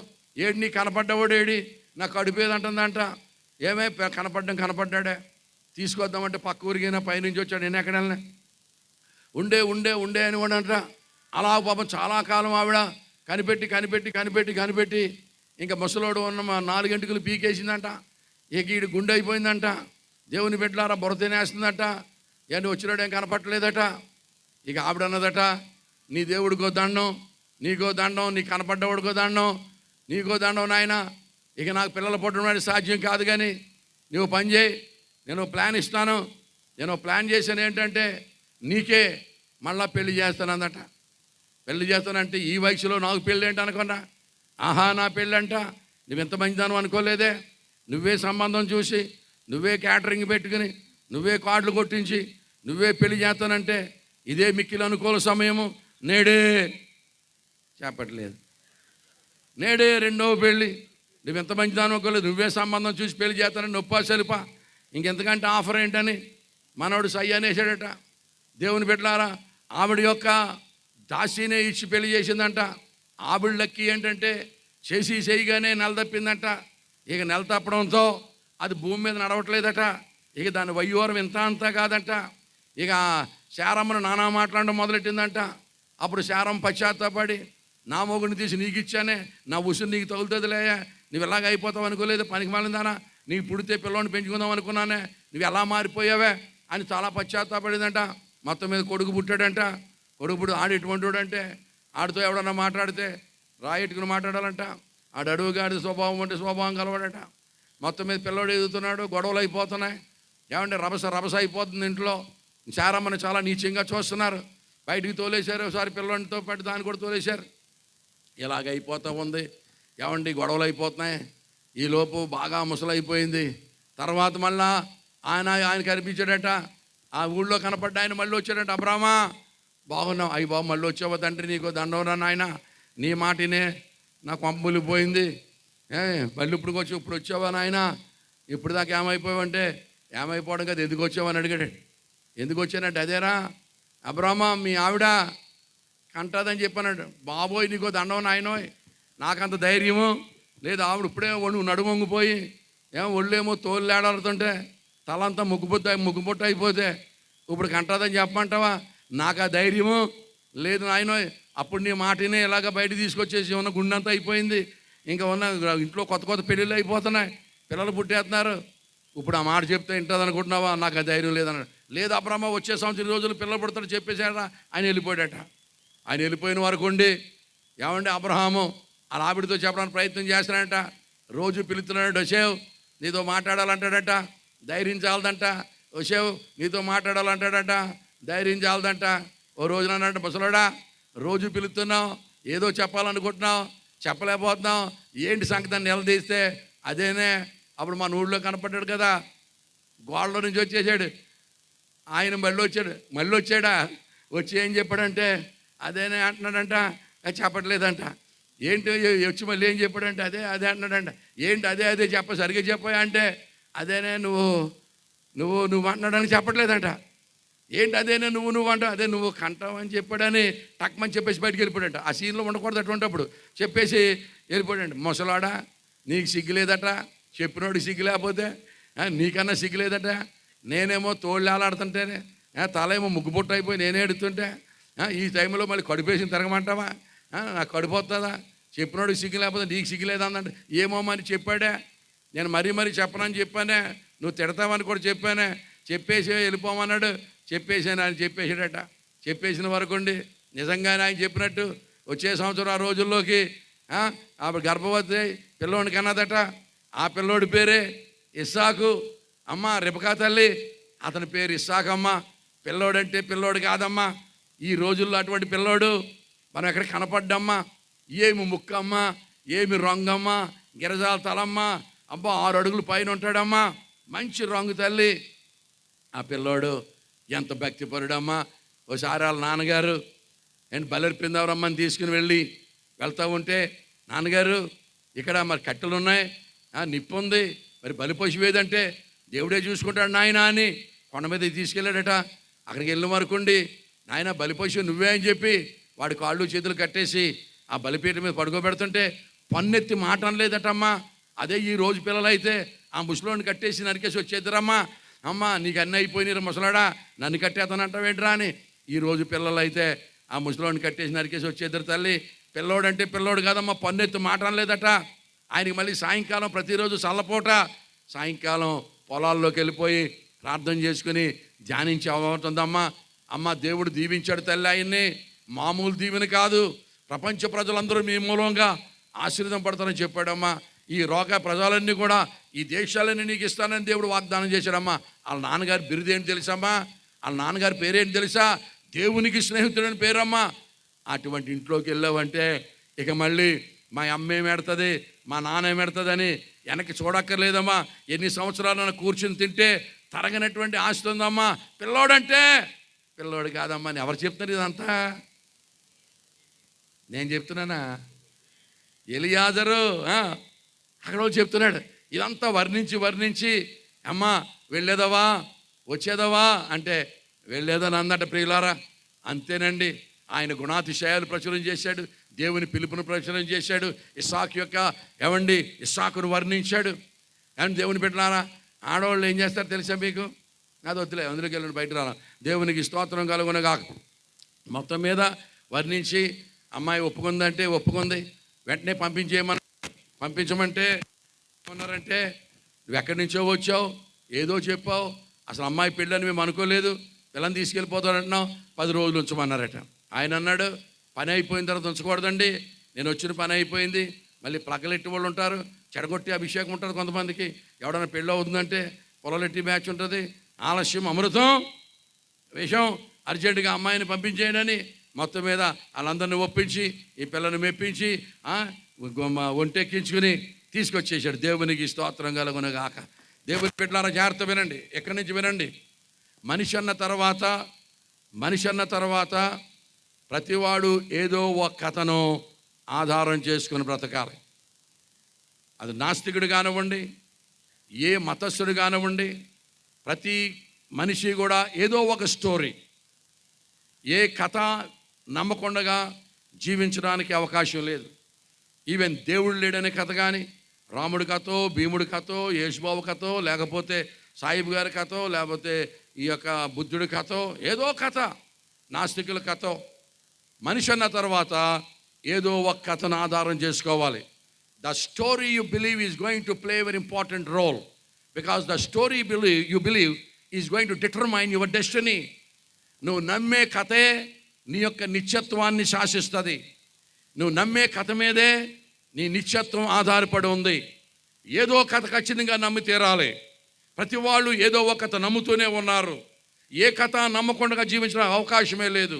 అయితే నువ్వు నమ్మే కథ గనక సాక్ష్యాలు, ఆధారాలు, రుజువులు కలిగిన కథ కాకపోతే, నువ్వు నమ్మిన కథ కనుక అసత్యమైనట్లయితే రేపొద్దున నీ నిత్యత్వము కూడా చాలా దారుణమైన పరిస్థితిలో ఉంటుంది. కనుక నువ్వు ఏ కథ నమ్ముతున్నావో అనేది చాలా జాగ్రత్తగా ఆలోచించుకోవాలి. ప్రియా దేవుని బిడ్డలారా, ఇంగ్లీష్ ఫిలాసఫీలో మాట చెప్తారు, if any religion wants to prove it's exclusivity, they have to pass minimum 3 tests. One is logical consistency, empirical adequacy, and experiential relevance. They must correspond to origin, meaning, morality and destiny అని ఫిలాసఫీలో ఒక theory ఉంటుంది. అది మీకు అర్థమైపోయినా పర్లేదు, ఏం కంగారు పడకండి, నవ్వంక వరద బాధితులో చూడకండి, నేనే దాన్ని మళ్ళీ ఎక్స్ప్లెయిన్ చేస్తాను. If any religion wants to prove it's exclusivity, they have to pass minimum 3 tests. One is logical consistency, empirical adequacy, and experiential relevance. They must correspond to origin, meaning, morality, and destiny. అంటే అర్థం ఏంటంటే, ఏ కథ అయినా మాదే సత్యము అని prove చేసుకోవాలంటే minimum 3 పరీక్షలు పాస్ అవ్వాలి. 3 పరీక్షలు నెగ్గాలి అది సత్యమైనట్లయితే. మొదటిది లాజికల్ కన్సిస్టెన్సీ, అంటే తర్కానికి నిలవబడాలి, లాజికల్గా ఉండాలి. రెండవది ఇంపెరికల్ యాడిక్వసీ అంటారు. ఇంపెరికల్ యాడిక్వసీ అంటే వెరిఫై చేసుకోవడానికి, చెక్ చేసుకోవడానికి, కరెక్టో కాదో టెస్ట్ చేసుకోవడానికి అవకాశం ఉండాలి. మూడవ పరీక్ష మన దైనందిన జీవితంలో అది మనకు అనుగుణంగా ఉండాలి. Logical consistency, empirical adequacy and experiential relevance అని అంటారు. దేవుని బిడ్డలారా, ఇప్పుడు సమాజంలో ఎన్నో కథలు మానవుల మధ్య ఉన్నాయి. ప్రతి కథ కూడా ఒక రిలిజియన్, ప్రతి రిలిజియన్ కూడా ఒక కథ. ఏం చేతంటే జరిగిపోయింది కాబట్టి మనం ఎవరమో చూడలేదు. ఏ కథ నమ్ముతున్న వాళ్ళు కూడా దాని పుట్టుపూర్వోత్తరాలు ఎరిగిన వారు ఎవరు లేరు. ఎవరో మనకు చెప్పుకుంటూ వస్తూ ఉంటే అలాగున మనం కథలు నమ్ముకుంటూ వస్తూ ఉన్నాం. ప్రియా దేవుని బిడ్డలారా, ఇందులో రకరకాల కథలు ఉన్నాయి. నేను చాలా త్వరగా ముగించేస్తాను. ప్రియులారా, ఈ ఏ కథ అయినా సరే 3 పరీక్షలు పాస్ అవ్వాలని చెప్పాం కదా. ఇప్పుడు మనం భారతదేశంలో ఉంటున్నాం. భారతదేశం ఒక సిద్ధాంతం కలిగి ఉంది, ఒక స్టోరీ నమ్ముతూ ఉంది, ఒక కథ నమ్ముతూ ఉంది. అదేమిటంటే ఈ మానవులందరూ ఈ లోకంలో నుంచి ఎలాగొచ్చారు అన్నదానికి, ఈ చనిపోయిన తర్వాత మానవులు ఏమవుతారు అన్నదానికి యోబు గ్రంథంలో 2 ప్రశ్నలు ఉంటాయి. మరణమైన తర్వాత నరులు బ్రతుకుదురా, మరణమైన తర్వాత మనుషులు ఏమైపోదురు. ఈ 2 ప్రశ్నలకు సమాధానాలు చెప్పడానికే ప్రపంచంలో సిద్ధాంతాలు కానివ్వండి, మతాలు కానీ పుట్టుకొచ్చినాయి. మానవులు లోకంలోకి ఎలాగొచ్చారు, మరణమైన తర్వాత నరులు బ్రతుకుతారా, మరణమైన తర్వాత నరుల యొక్క గతి ఏమిటి అన్న దాని మీద వాటికి సమాధానం చెప్పడానికే ఈవేళ చాలా రిలీజియన్స్ అన్నీ కూడా రావడం జరిగింది. అయితే ఒక్కొక్క రిలీజియన్ను ఒక్కొక్క సిద్ధాంతాన్ని ప్రతిపాదించారు. ఒక్కొక్కరు తోచినట్లుగా చెప్పడం జరిగింది. మన ప్రియతమ భారతదేశంలో ఉన్నటువంటి సిద్ధాంతం ఏమిటంటే, మానవులు ఎక్కడి నుంచి వచ్చారు అని అడిగితే బ్రహ్మ తల్లో నుండి బ్రాహ్మణులు, భుజాల్లో నుండి క్షత్రియులు, కడుపులో నుండి కౌంటోళ్ళు, పాదాల్లో నుంచి శూద్రులు వచ్చారని చెప్పారు. ఏదైనా తర్కానికి నిలవబడాలని చెప్పాం కదా. అసలు మానవ జాతులన్నీ ఎలాగొచ్చినాయి, ప్రపంచ జాతులన్నీ ఎలాగొచ్చినాయి అని సమాధానం లేకుండా మానవులు ఎలా పుట్టారు అంటే బ్రహ్మతల్లో నుండి బ్రాహ్మణులు, భుజాల్లో నుండి క్షత్రియులు, కడుపులో నుండి కౌంటోళ్ళు, పాదాల్లో నుంచి శూద్రులు పుట్టారన్నారు. శూద్రులు అంటే ఎవరంటే ఈ ముగ్గురు కానీ జనరల్ భోగి బ్యాచ్, సంతలో చింతపండు అంటారు చూసారా, ఆడు చచ్చాడు బతికోడు ఎవడికి అనవసరం అన్నమాట. సరే, మంచిది, బాగుంది. అసలు మానవ జాతి ఎలా పుట్టిందంటే ఈ నలుగురు గురించే చెప్తున్నారు ఏమిటి. మరి అమెరికా వాళ్ళు, ఆస్ట్రేలియా వాళ్ళు, జపాన్ వాళ్ళు, జర్మనీ వాళ్ళు, చైనా వాళ్ళు, చీఫ్గా చైనా వాళ్ళు అండ్ ఆఫ్రికా వాళ్ళు వీళ్ళందరూ సంఖలోంచి పుట్టారని అడిగాడు ఒకడు. ఏదైనా చెప్తే తర్కానికి నిలవబడాలి. దేనికి నిలబడాలండి? తర్కానికి నిలవబడాలి. దాని తర్వాత కొన్ని చనిపోయిన తర్వాత మనుషులు ఏమవుతారు అన్నదానికి మనం చెప్పిన సిద్ధాంతం ఏంటంటే ద డాక్ట్రిన్ ఆఫ్ కర్మ సిద్ధాంతం. మనిషి అన్న తర్వాత అతను చేసేటువంటి పనులను బట్టి మంచి పనులు చేస్తే మరలా మానవ జన్మ, చెడ్డ పనులు చేస్తే నక్క, కుక్క, కోతి అయ్యే అవకాశం ఉంది అన్నారు. మంచిది, చాలా సంతోషం. According to Indian religion, every birth is a rebirth. If every birth is a rebirth, what is the first birth? If that first birth also happens to be the rebirth, then what is the first birth? There is no answer in the philosophy. If every birth is a rebirth, what is the first birth? And if that first birth also is a rebirth, then again, what is the first birth? There is no answer. దేవుని బిడ్డలారా, పునర్జన్మ సిద్ధాంతం. జన్మలు ఎత్తుకుంటూ వెళ్ళిపోతాం, దీన్ని అంటారు జనన మరణ చక్రం అంటారు. ఏం చక్రం అంటే పుట్టడం చావడం, పుట్టడం చావడం, పుట్టుక చావు, నాన్ స్టాప్ సైకిల్ చక్రం తిరిగినట్టు తిరగడమేనట. మంచిది. ఎక్కడ కూడా ప్రపంచంలో పునర్జన్మకు ఒక్కగానొక్క రుజువు లేదు. ఒక్కగానొక్క రుజువు. ఎప్పుడైనా మీరెవరైనా ఎక్కడైనా ఇంతకాలం నుంచి బ్రతుకుతున్నాం, ఒరే నేను సరిగ్గా పుట్టక, నేను సరిగ్గా బ్రతక్క, చెప్పిన మాట వినక, పిచ్చి పిచ్చి ఆశలేసి ఇలా లావై పుట్టాండ్రా, మీరు బాగా బతకండ్రా అంబా అని ఎవడైనా ఎప్పుడైనా మీకు ఎక్కడైనా వినపడ్డదా? దేవుని బిడ్డలారా జాగ్రత్త వినండి. మాదే సత్యం, మాదే సత్యం, మాదే సత్యం అని ఒక స్థలం కానీ, ఒక పొలం కానీ, ఒక ఇంటి గురించి కానీ ఓ 10 మంది పోట్లాడుకుంటుంటే అది ఎవరిదో కరెక్ట్గా తేలాలంటే ఎక్కడికి వెళ్ళాలి చెప్పండి? ఒక ఇల్లు కానీ, ఒక స్థలం కానీ, ఓ పొలం కానీ మాదంటే మాది, మాదంటే మాదని 10 మంది పోట్లాడుకుంటుంటే అది ఎవరిదో తేలాలంటే ఎక్కడికి వెళ్ళాలి? కోర్టుకి వెళ్ళాలి. కోర్టుకి వెళ్తే అక్కడ వాళ్ళు ఏం చూస్తారంటే సాక్ష్యాలు, ఆధారాలు, రుజువులు చూస్తారు. చూసి అది ఎవరిదైతే వాళ్ళదని తీర్పు చెబుతారు. ఇప్పుడు ప్రతి మతము కూడా మాదే కరెక్టు, మాదే కరెక్టు, మాదే కరెక్ట్ అంటున్నారు కదా.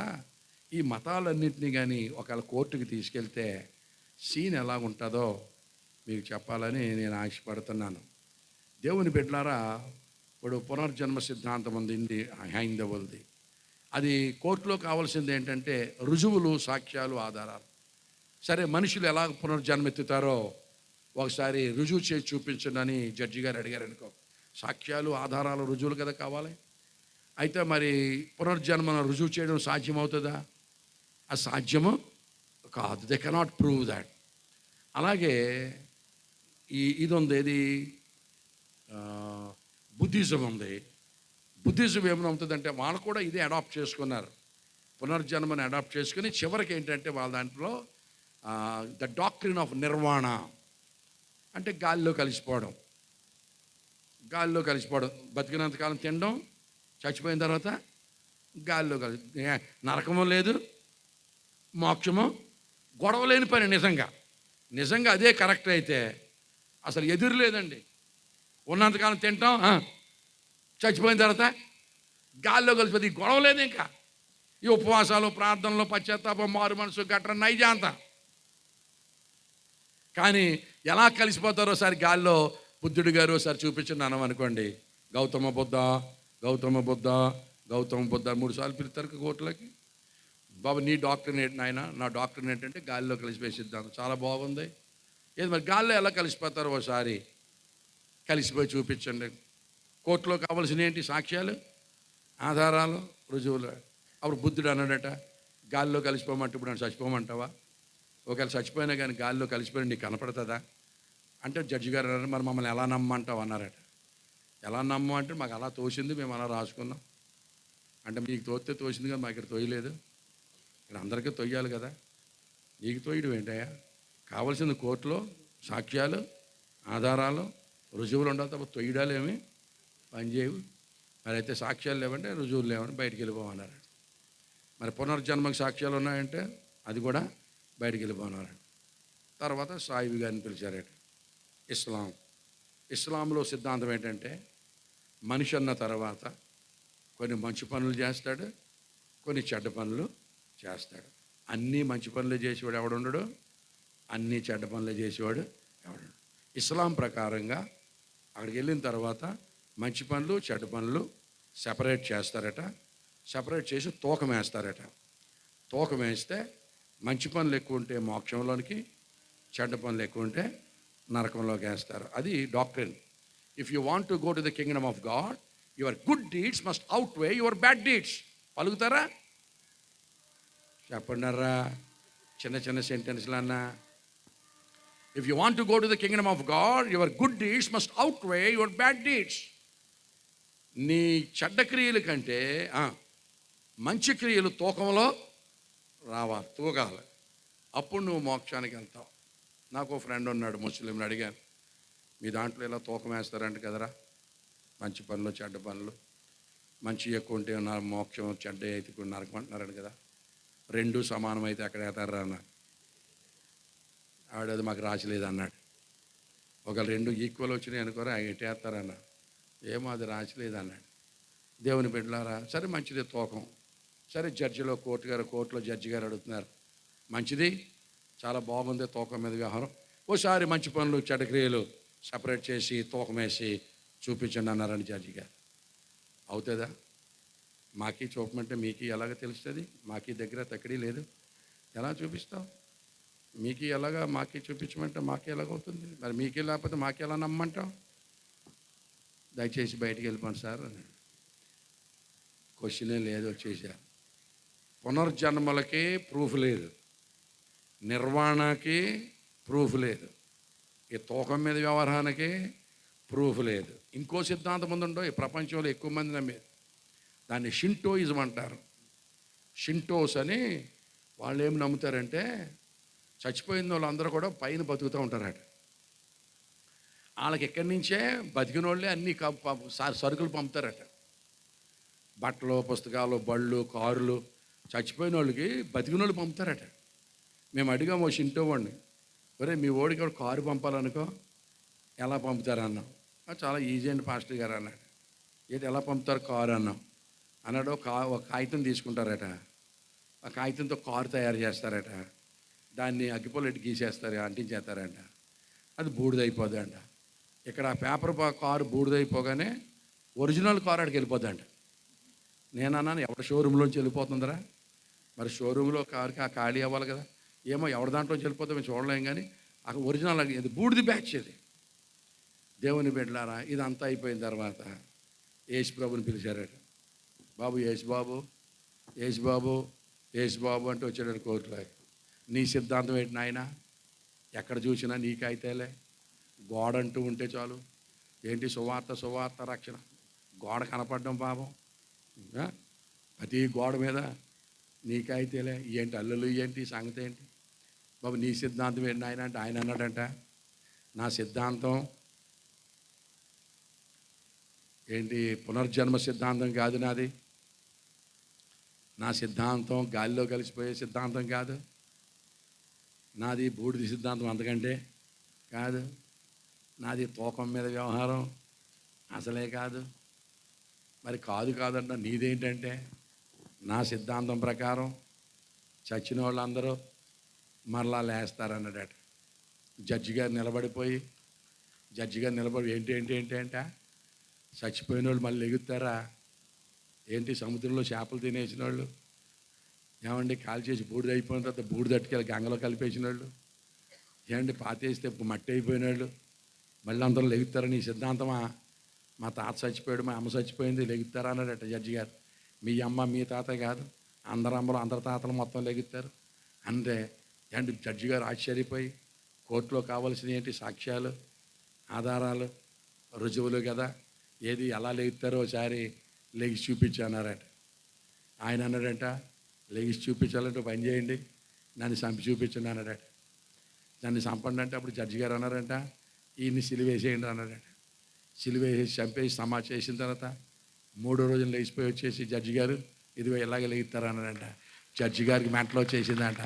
దేవునికి స్తోత్రం కలుగునగా.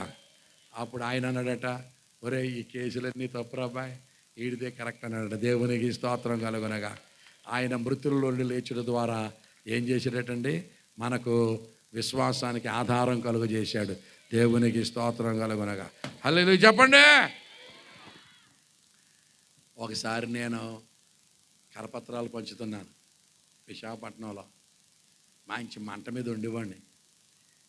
నేను సువార్త ప్రకటించకుండా పడుకోవడం అనేది సాధ్యం కాదు, సువార్త చెప్పకుండా పడుకునేవాడిని కాదు అసలు. కరపత్రాలు పంచుతుంటే ఒకడు నా దగ్గర నుంచి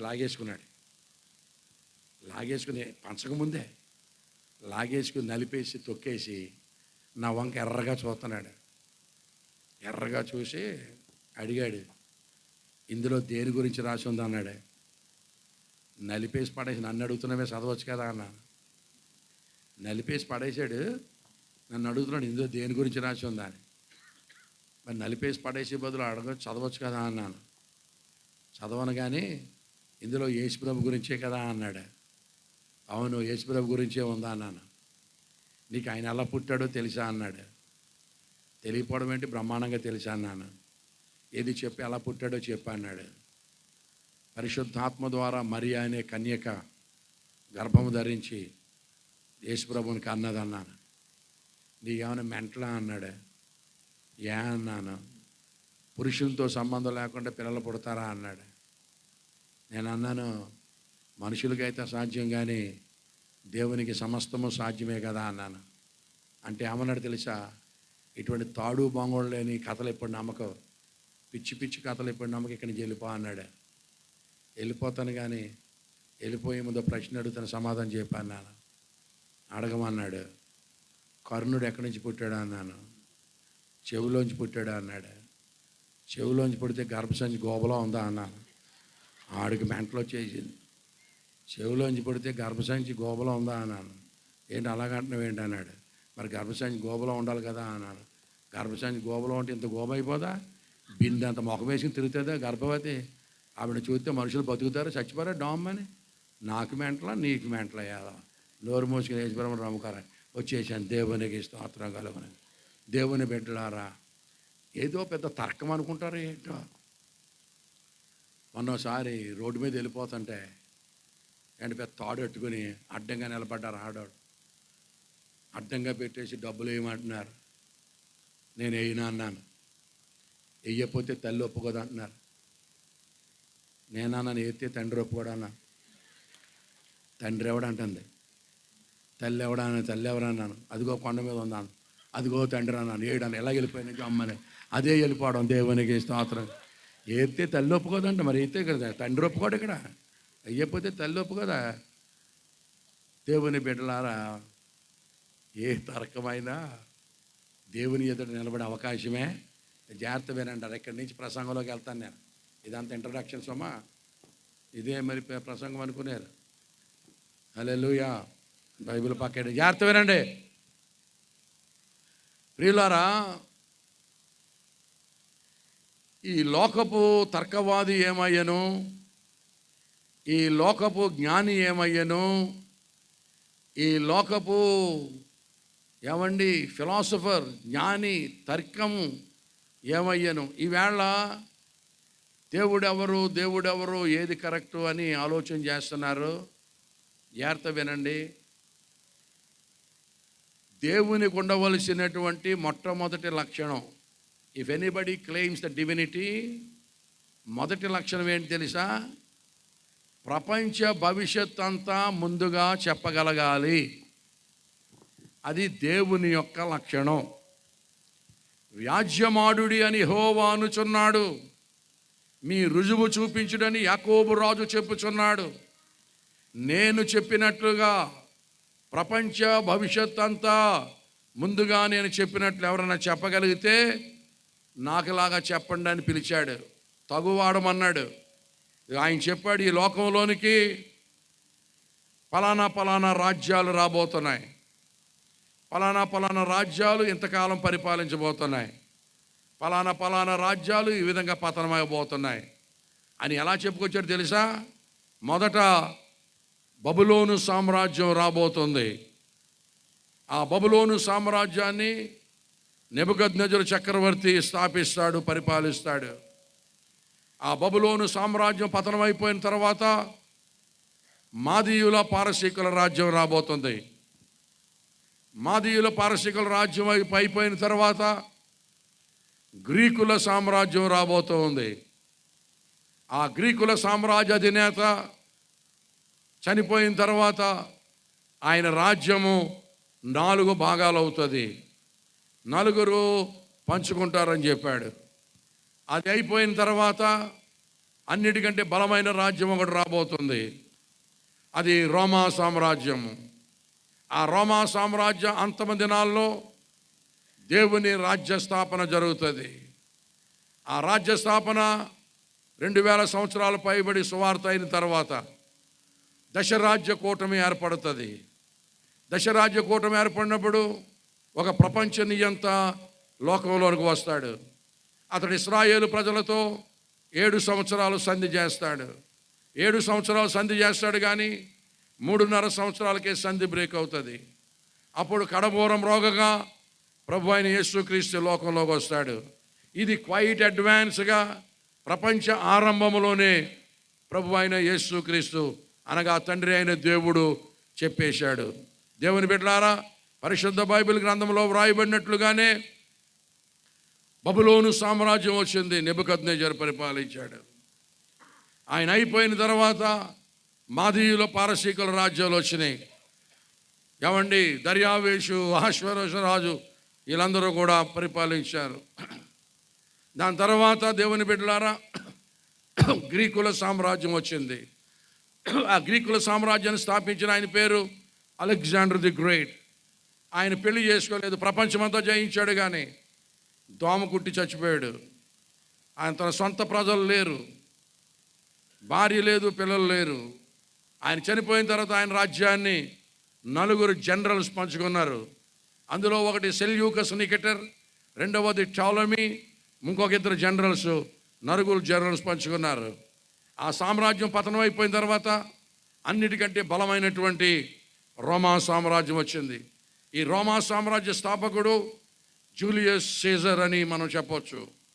జూలియస్ సీజర్ అంటే చాలా బలాఢ్యుడు, గొప్ప చక్రవర్తి. ఆయన ప్రజాస్వామ్య సైన్యాలకు సర్వసేనాపతిగా జైత్రయాత్ర సాగించి విజయాలతో విచ్చేసి ప్రజానురాగాన్ని చూరగొంటూ ఉన్న ఉదాత్త నాయకుడిని ఎక్కడ నిరంకుశుడైపోతాడో నీర్ష్య వలనో స్వాతంత్ర్య భంగభీతి వలనో హత్య చేయడం చేత కలిగిన దుష్ఫలితాలు ఎలా రోమన జాతికి కంటకప్రాయాలైనో నిరూపించే విషాదాంత నాటకమే జూలియస్ సీజర్ అని విలియం షేక్స్పియర్ గారు రాశాడు. దానికి తెలుగు డెఫినేషన్ మనోళ్ళు ఇచ్చారు.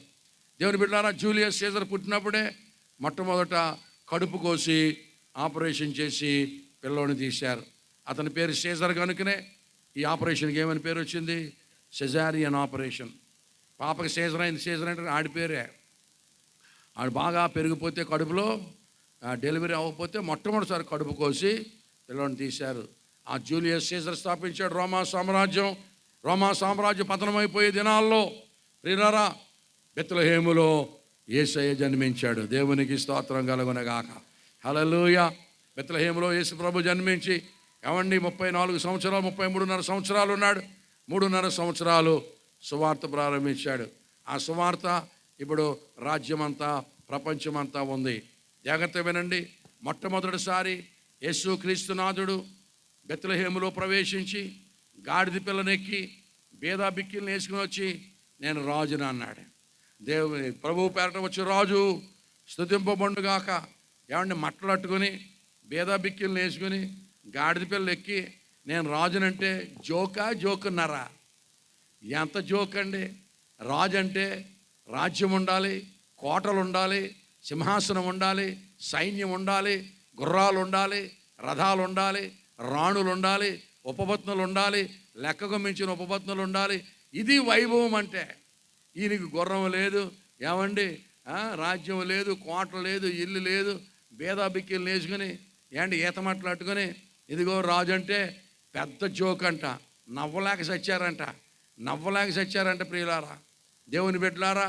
అయితే ఇంతవరకు ఉన్న రాజులు ఏమైపోయారో తెలియదు. వాళ్ళ రాజ్యాలు ఏమైపోయినాయో, వాళ్ళ కోటలు ఏమైపోయినాయో, వాళ్ళ సింహాసనాలు ఏమైపోయినాయో, వాళ్ళ సైన్యం ఏమైపోయిందో, దేవుని బట్టి వస్తే వంశావళులు ఏమైపోయినాయో, పుట్టగతులు లేవు. మొన్నే చదివాను, ఔరంగజేబు మునుమనురాలు ఎవరో అంటులు తోముకుంటుందంట. ఏమండి, ఎర్రకోట నాదే ఇచ్చేయమని కేసేసింది, ఎల్లి అవతలుగా అన్నారు. దేవుని బిడ్డలారా, రాజులు ఏమైపోయారో, రాజ్యాలు ఏమైపోయినాయో, వాళ్ళ సింహాసనాలు ఏమైపోయినాయో, వాళ్ళ ఇనప రథాలు ఏమైపోయినాయో, వాళ్ళ వైభవం ఏమైపోయిందో అడ్రస్ లేదు. గాడిద పిల్ల మీద వచ్చినోడు రాజ్యం ఈవేళ లోకమంతా ఉంది. దేవునికి స్తోత్రం కలుగునగాక. యావత్ ప్రపంచమంతా ఆ గాడిద పిల్ల మీద ఎక్కున్నాడు సామ్రాజ్యం. మనమందరము ఆ రాజ్య సంబంధం. దేవునికి స్తోత్రం కలుగునగాక. దేవుని బిడ్డలారా, ఒక మాట అడుగుతాను. క్రైస్తవులు కానీ దేవుణ్ణి నమ్ముకునే వాళ్ళని ఏమండి వీళ్ళు ఏమంటారు తెలుసా? తర్కవాదులు. మనకి తర్కం లేదంటారు. లాజిక్ లేనోడు, తర్కం లేనోడే దేవుణ్ణి నమ్ముకుంటాడు. ఎవరు నమ్ముతారండి దేవుణ్ణి? తర్కం లేనోడు, తెలివితేటలు లేనోడు, మంచి చెడ్డ తెలియనోడు దేవుణ్ణి నమ్ముతాడు.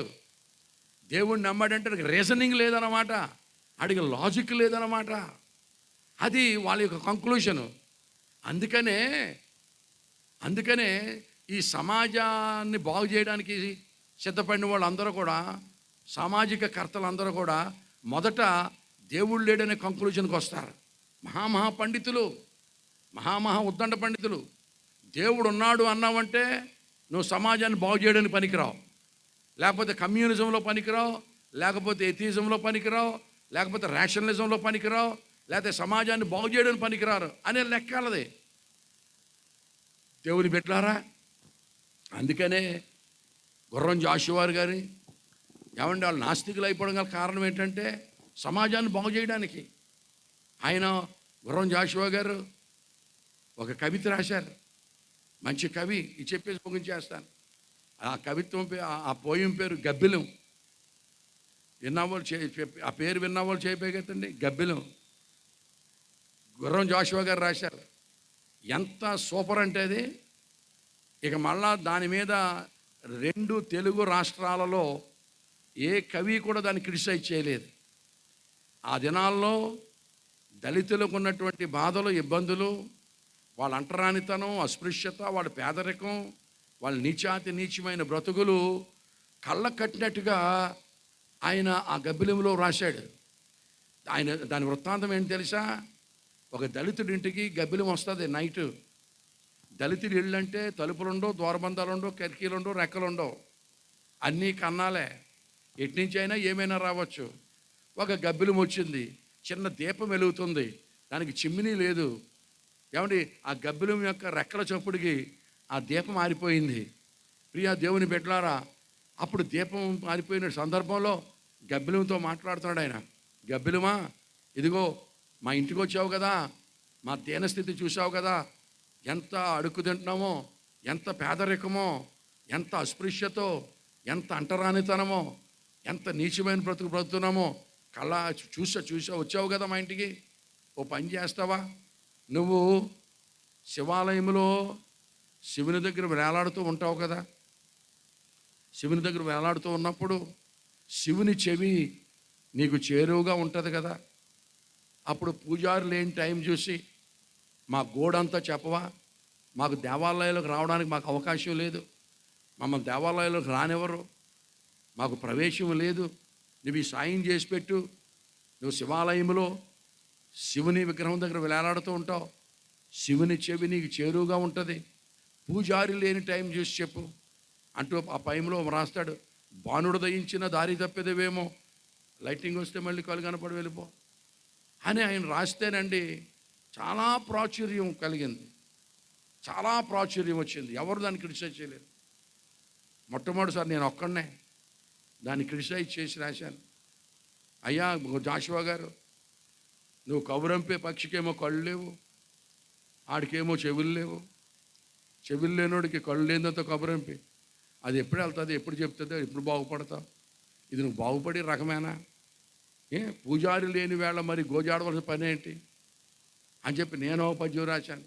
గుడ్డి గబ్బిలముతో కబురంప గత్యంతరమేమి, వినని విగ్రహమునకు వివరింప విడ్డూరమేమి, పూజారి లేని వేళ మరి గోజాడనేలా, పరమ పూజారి అయి ప్రభు మన కొరకు రాగా, బంగారం లాంటి దేవుడు మన కొరకు రాగా, ఈ గుడ్డి దాంతో చెవుల్లోనుడు కబురం బాగుపడతామండయా. దేవుడిని నమ్ముకుండయా.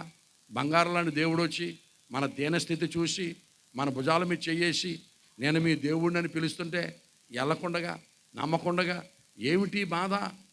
ఆయన అంటున్నాడు. ఇంకో మాట రాశాడు ఆయన. ప్రతిమల పెళ్లి చేయుటకు 100,000 వెచ్చించుదురు కానీ దుఃఖిత మెదులైన పేదల పకీరుల శూన్య పాత్రలను చెయ్యి విదల్పరి ముక్కోటి దేవతలు ఎగబడ్డ దేశమందని రాశాడు. ఏమండి, ప్రతిమల పెళ్లి చేయడానికి 100,000 వెచ్చిస్తారు. దుఃఖిత మధులైన పేదల పకీరుల శూన్య పాత్రలను చెయ్యి విదల్పరి ముక్కోటి దేవతలు ఎగబడ్డ ఈ దేశమందని రాశాడు. నేను రాశాను, ఆడెవడో చెయ్యతపలేదని మనం బాధపడటం ఎందుకయ్యా? బంగారులను దేవుడు పిలుస్తున్నాడు. నీ భోజన బల చుట్టూ నీ పిల్లలు ఒలీవ మొక్కల వల్ల ఉంటారంటున్నాడు. సింహపు పిల్లలైనా లేముగొనని కానీ నన్ను ఆశ్రయించిన వారు లేముగొనని చెప్తున్నాడు. దేవుడు బిడ్డలారా, ఆయన నువ్వు అనేకులు ఇదిగో అడుగు వాటికంటే ఊహించే వాటికంటే అధికంగా ఇస్తానని చెప్తున్నాడు. ఆయన మహదైశ్వర్యంలో నుండి మన ప్రతి అక్కర తీరుస్తానంటున్నాడు. యెహోవా నా కాపరి, నాకు లేమి కలుగుదు అంటున్నాడు.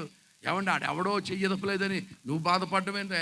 బంగారాలని దేవుడు పిలుస్తూ ఉంటేనే నీ భోజనం బల చుట్టూ పిల్లలు ఒలివ మొక్కలు ఉంటారు. నా గిన్నె నిండి పొర్లుచున్నది. ఏమండి ఆయన గొప్ప దేవుడు అని నేను దేవుని బిడ్డలారా నేను క్రిటిసైజ్ చేసి రాయడం జరిగింది. ఈవేళ దేవుణ్ణి పక్కన పెట్టి ప్రభువుని కాదని సమాజం బాగుపడడానికి అవకాశం లేదు. ఈవేళ యేసును మనం చేర్చుకుంది దేవుని బిడ్డలారా నిత్య జీవానికి వెళ్ళాలి. ఆయనలో సకల సమృద్ధి ఉంది. దేవునికి స్తోత్రం కలుగును. ఆయన మనల్ని ఎన్నుకున్నాడు, మనల్ని కోరుకున్నాడు.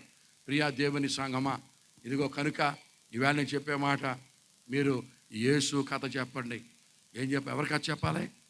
యేసయ్య కథ చెప్పాలి. ఇంకో మాట చెప్తున్నాను, ఈ కథ ఎటువంటిదంటే మిగిలిన కథల్ని మింగేస్తుంది.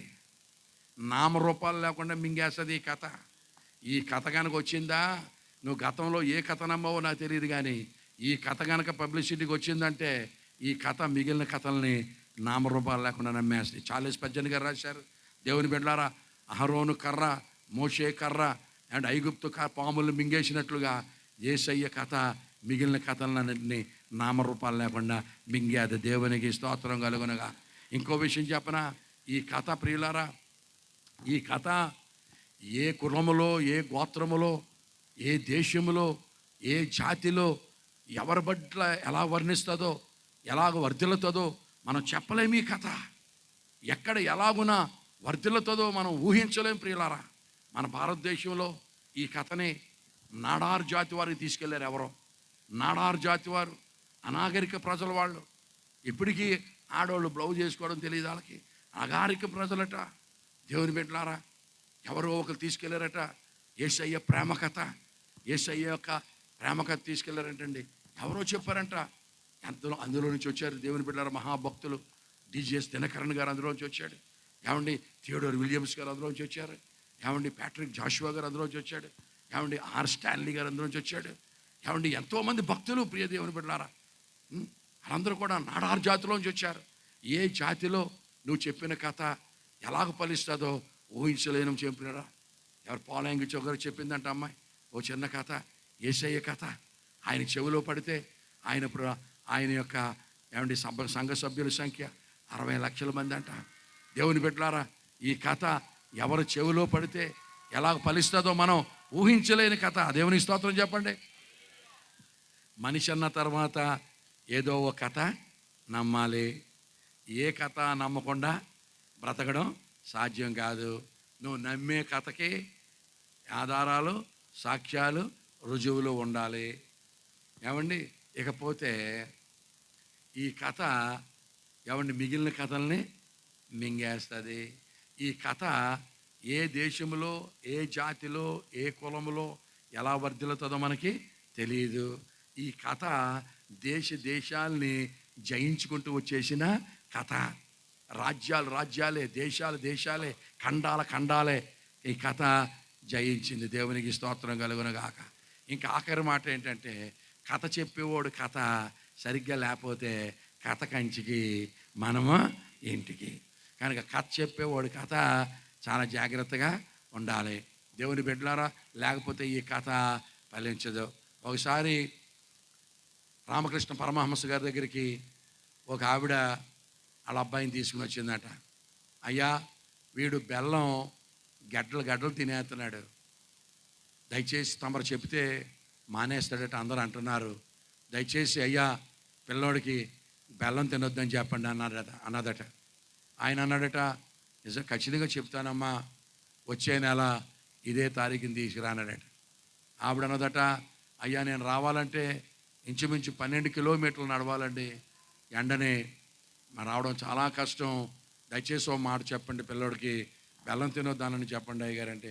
చెప్తానన్నాను కదమ్మా, వచ్చే నెల తీసుకురానడట. ఎన్నిసార్లు చెప్పినా వచ్చే నెల ఈ తారీఖుని తెమ్మన్నాడట.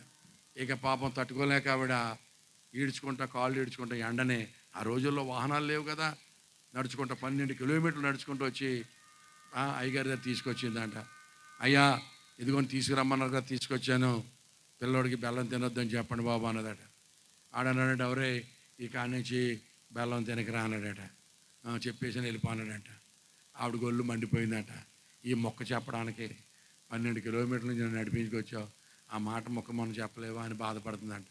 అప్పుడు అన్నారంటే ఆయన, అమ్మ నువ్వేం బాధపడుతున్నావో తెలుసు, పోయినసారి చెప్తే బాగుండు కదా అనుకుంటున్నావు కదా, అయితే సమస్య ఏంటంటే అప్పటికే నాకు బెల్లం తినే అలవాటు ఉంది, నాది అదే జబ్బు అమ్మ, నేను మానేసి నెల అయింది కనుక ఇప్పుడు చెప్తే పని చేద్దాం, అప్పుడు చెప్తే పని చేద్దామా అన్నాడట. దేవుని బిడ్డలారా, ఒక దేవుడిని ఎరగని వ్యక్తి అన్యుడికి అంత కమిట్మెంట్ ఉంటే మనం చేయని పనులు అవతలని ఏమండి చేయొద్దని చేయమని చెబితే కథ పని చేయదు. కానీ కథ చెప్పేవాడు కథ సరిగ్గా లేకపోతే కథ కంచికి చెప్పట్లేదు మీరు. హల్లెలూయా. ఇంగ్లీష్లో ఒక సామెత ఉంది, as tedious as a twice told tale. చెప్తారా? మీదో మతం నాదో మతం, మీదో జన్మ అదో జన్మ ఏంటో నాకు అర్థం అవ్వలేదు. దేవుని బిడ్డ, as tedious as a twice told tale అంటే ఏదైనా కథ 2 సార్లు చెబితే బోరు కొట్టేద్ది. చెప్పిందే చెప్పిన పాసరపల్లి దాసరని చెప్పిన కథ 2 సార్లు చెప్తే బోరు కొట్టేద్ది. కానీ యేసు కథ 40 సంవత్సరాల నుంచి చెప్తున్నాను, చెప్పి కొలిది మాధుర్యము. దేవునికి స్తోత్రం కలుగునగాక. అనగనగా మతిశైలు చునుండు, తినగవేము తీయగుండు. ఈ కథ 2000 సంవత్సరాల నుంచి ఏమండి చెబుతూ ఉంటే చెప్పి కొలిది మాధుర్యము. దేవునికి స్తోత్రం కలుగునగాక. ఈ కథ ఎటువంటి కథ తెలుసండి? ఈ కథ ఎంత సెన్సిటివ్ అంటే దీని గురించి నెగిటివ్గా మాట్లాడినా పాజిటివ్గా మాట్లాడినా మనకే మేలైపోతుందని మీడియా వాళ్ళు చాలా శ్రద్ధ తీసుకుంటున్నారు, జాగ్రత్త. పొరపాటును కూడా యేసు ప్రభు పేరు ఎక్కడా పలకడానికి లేదని. అందుకనే మన సభలకి ఎన్ని వేల మంది వచ్చినా మన పేరు పేపర్లు వేయరు. వాళ్ళకు 100 మంది వెళ్తే పోటెత్తిన జనం. ఏమెత్తిన జనం అంట? పోటెత్తిన జనం అంట. ప్రియా దేవుని బిడ్డలారా, మన పేరు ఎత్తడానికి కానీ యేసయ్య ఊసి ఎత్తడానికి కానీ గడగడగా ఒడిగిపోతున్నారు దేవుని బిడ్డలారా. ఇది చాలా ఆకర్షణీయమైన నామము. దేవునికి స్తోత్రం కలుగు. నేను పైకెత్తబడిన యెడల అనేకులను ఆకర్షించుకుంటాను అన్నాడు.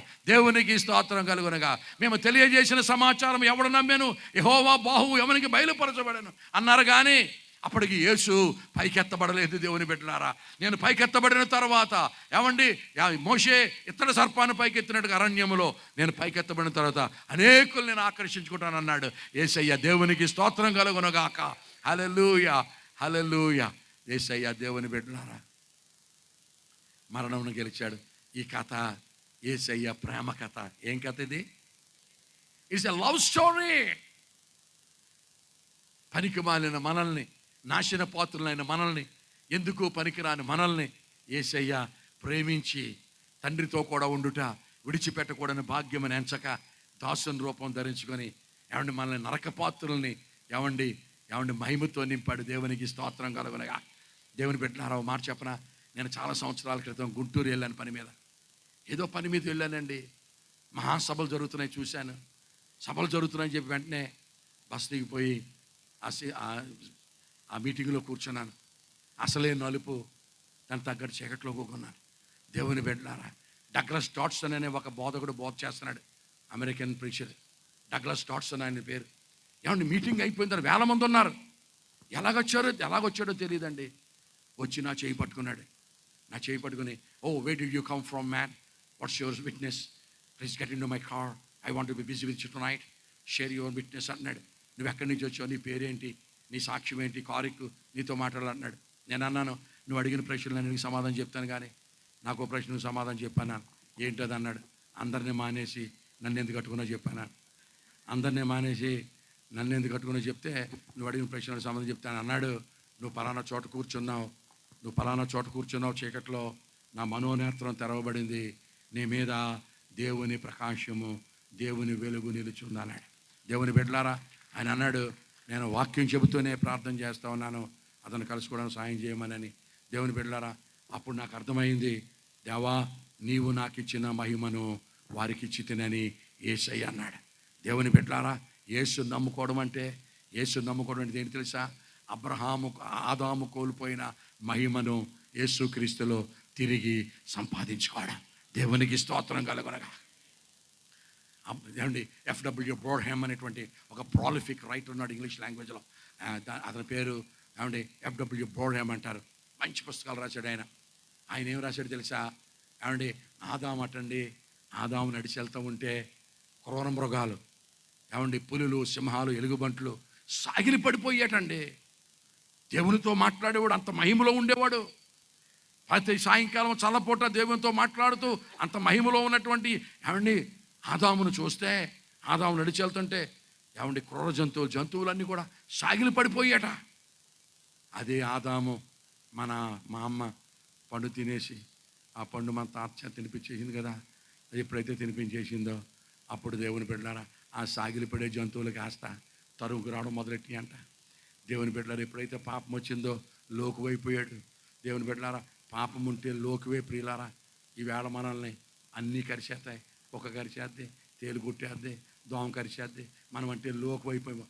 దేవుని బిడ్డలారా ఏం చేద్దంటే మహిమను ఏం అయిపోయాం, కోల్పోయాం. అందుకని ప్యారడైజ్ లాస్ట్లో మిల్టన్ అంటాడు, opening lines, Paradise last opening lines Milton ఎవరు రాశాడు తెలుసా? Of man's first disobedience and the fruit of that forbidden tree, whose mortal taste brought death into this world and all our misery, till one greater man come and restore and regain the blissful seat. అని opening lines ప్రారంభమవుతాయి. till one greater man come and restore and regain the blissful seat. మానవుడు కోల్పోయినటువంటి ఆ ఆధిక్యత, ఆ దేవుని దగ్గర ఉన్న స్థానాన్ని మరలా తిరిగి యేసులో సంపాదించుకోవడానికి యేసయ్య వచ్చాడు. దేవునికి స్తోత్రం కలుగునుగాక.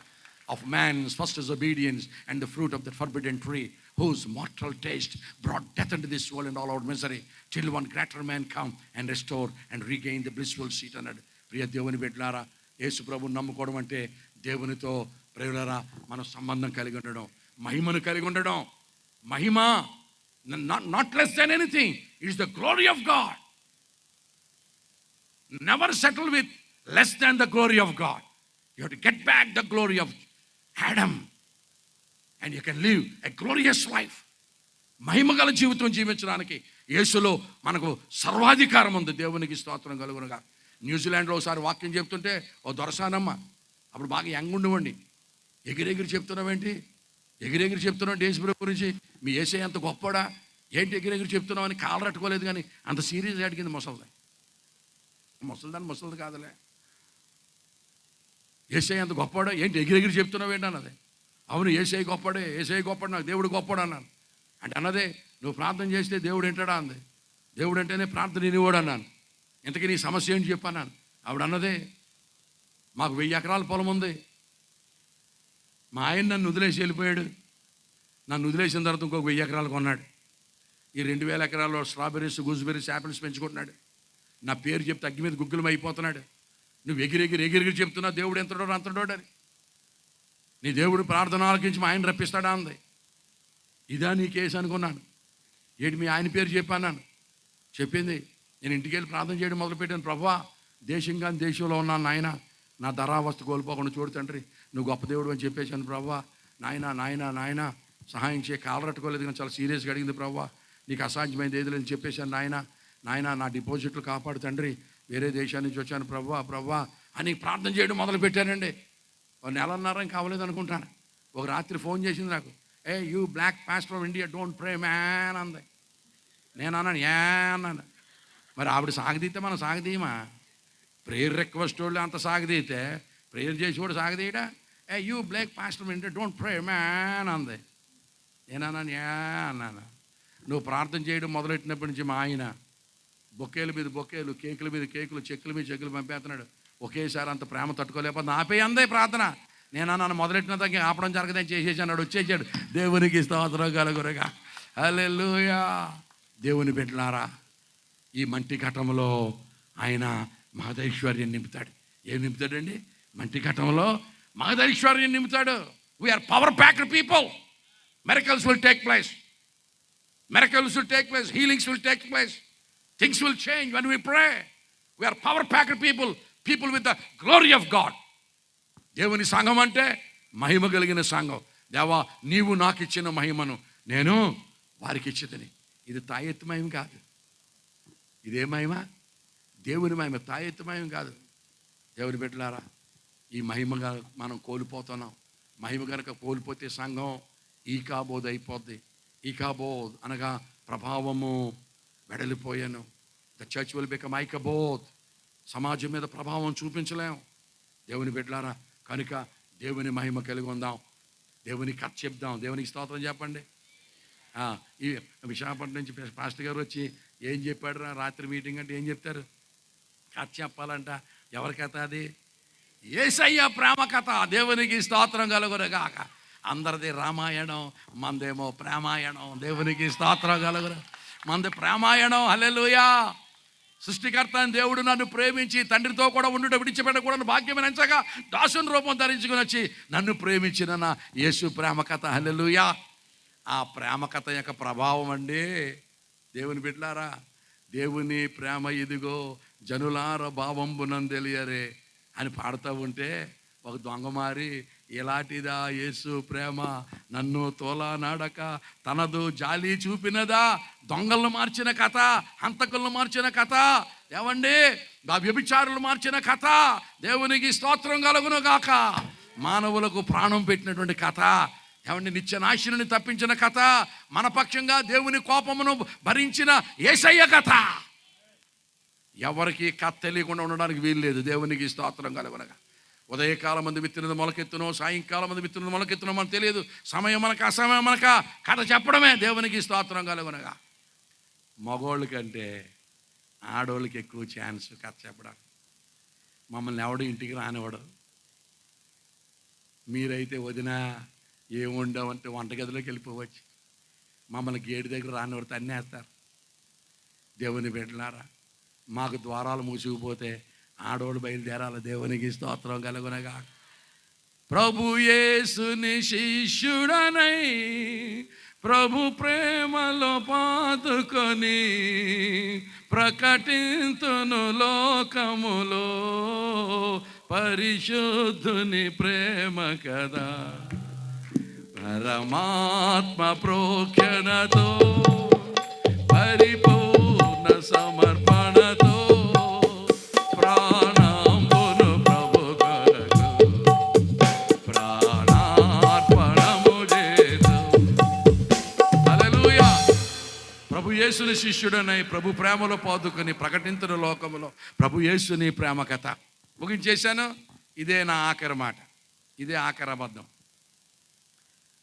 ప్రకాష్ ఎస్యూడియన్, ఎక్స్క్యూజ్ మీ, ఓకే అయిపోయింది.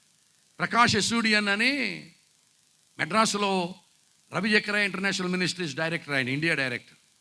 ఆయన ఒకసారి విశాఖపట్నం వచ్చాడు. ఆయన వాక్యం చెబుతూ ఒక ఎగ్జాంపుల్ చెప్పాడు. ఏం చెప్పాడు తెలుసా? మెడ్రాసులో క్రికెట్ మ్యాచ్ అవుతుందంట.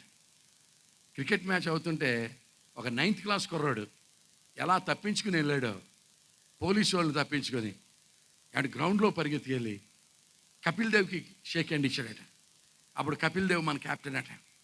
కపిల్ దేవ్కి షేక్ హ్యాండ్ ఇచ్చి పోలీసు వాళ్ళు కొడతన పరిగెత్తుకు వచ్చేసి ఇంకా స్కూల్ అందరికీ కూడా ఆ చెయ్యి వాసన చూపించుకోడట. నేను కపిల్ దేవుని కలుసుకున్నాను, కపిల్ దేవుని మీట్ అయ్యాను, కపిల్ దేవ్కి షేక్ హ్యాండ్ ఇచ్చాను, నా చెయ్యి కపిల్ దేవ్ వాసన వస్తుంది, కపిల్ దేవ్ వాసన వస్తుంది అని స్కూల్ అందరికీ చెప్పేసాడటండి. 3 రోజులు 4 రోజుల్లో చెయ్యి తడపలేదంట కపిల్ దేవ్ వాసన పోద్దని. కపిల్ దేవ్ వాసన పోతే చెయ్యి కడుక్కుంటే అని చెయ్యి తడపలేదటాడు. ఏమంటే ఆయన అన్నాడు, కపిల్ దేవుని కలుసుకున్నవాడు అంతమందికి చెబితే యేసుని కలుసుకున్నవాడు, యేసుని తెలుసుకున్నవాడు ఎలా మౌనంగా ఉండగలుగుతున్నావు? What a challenging thing it is. If you really met Jesus Christ, can you keep quiet?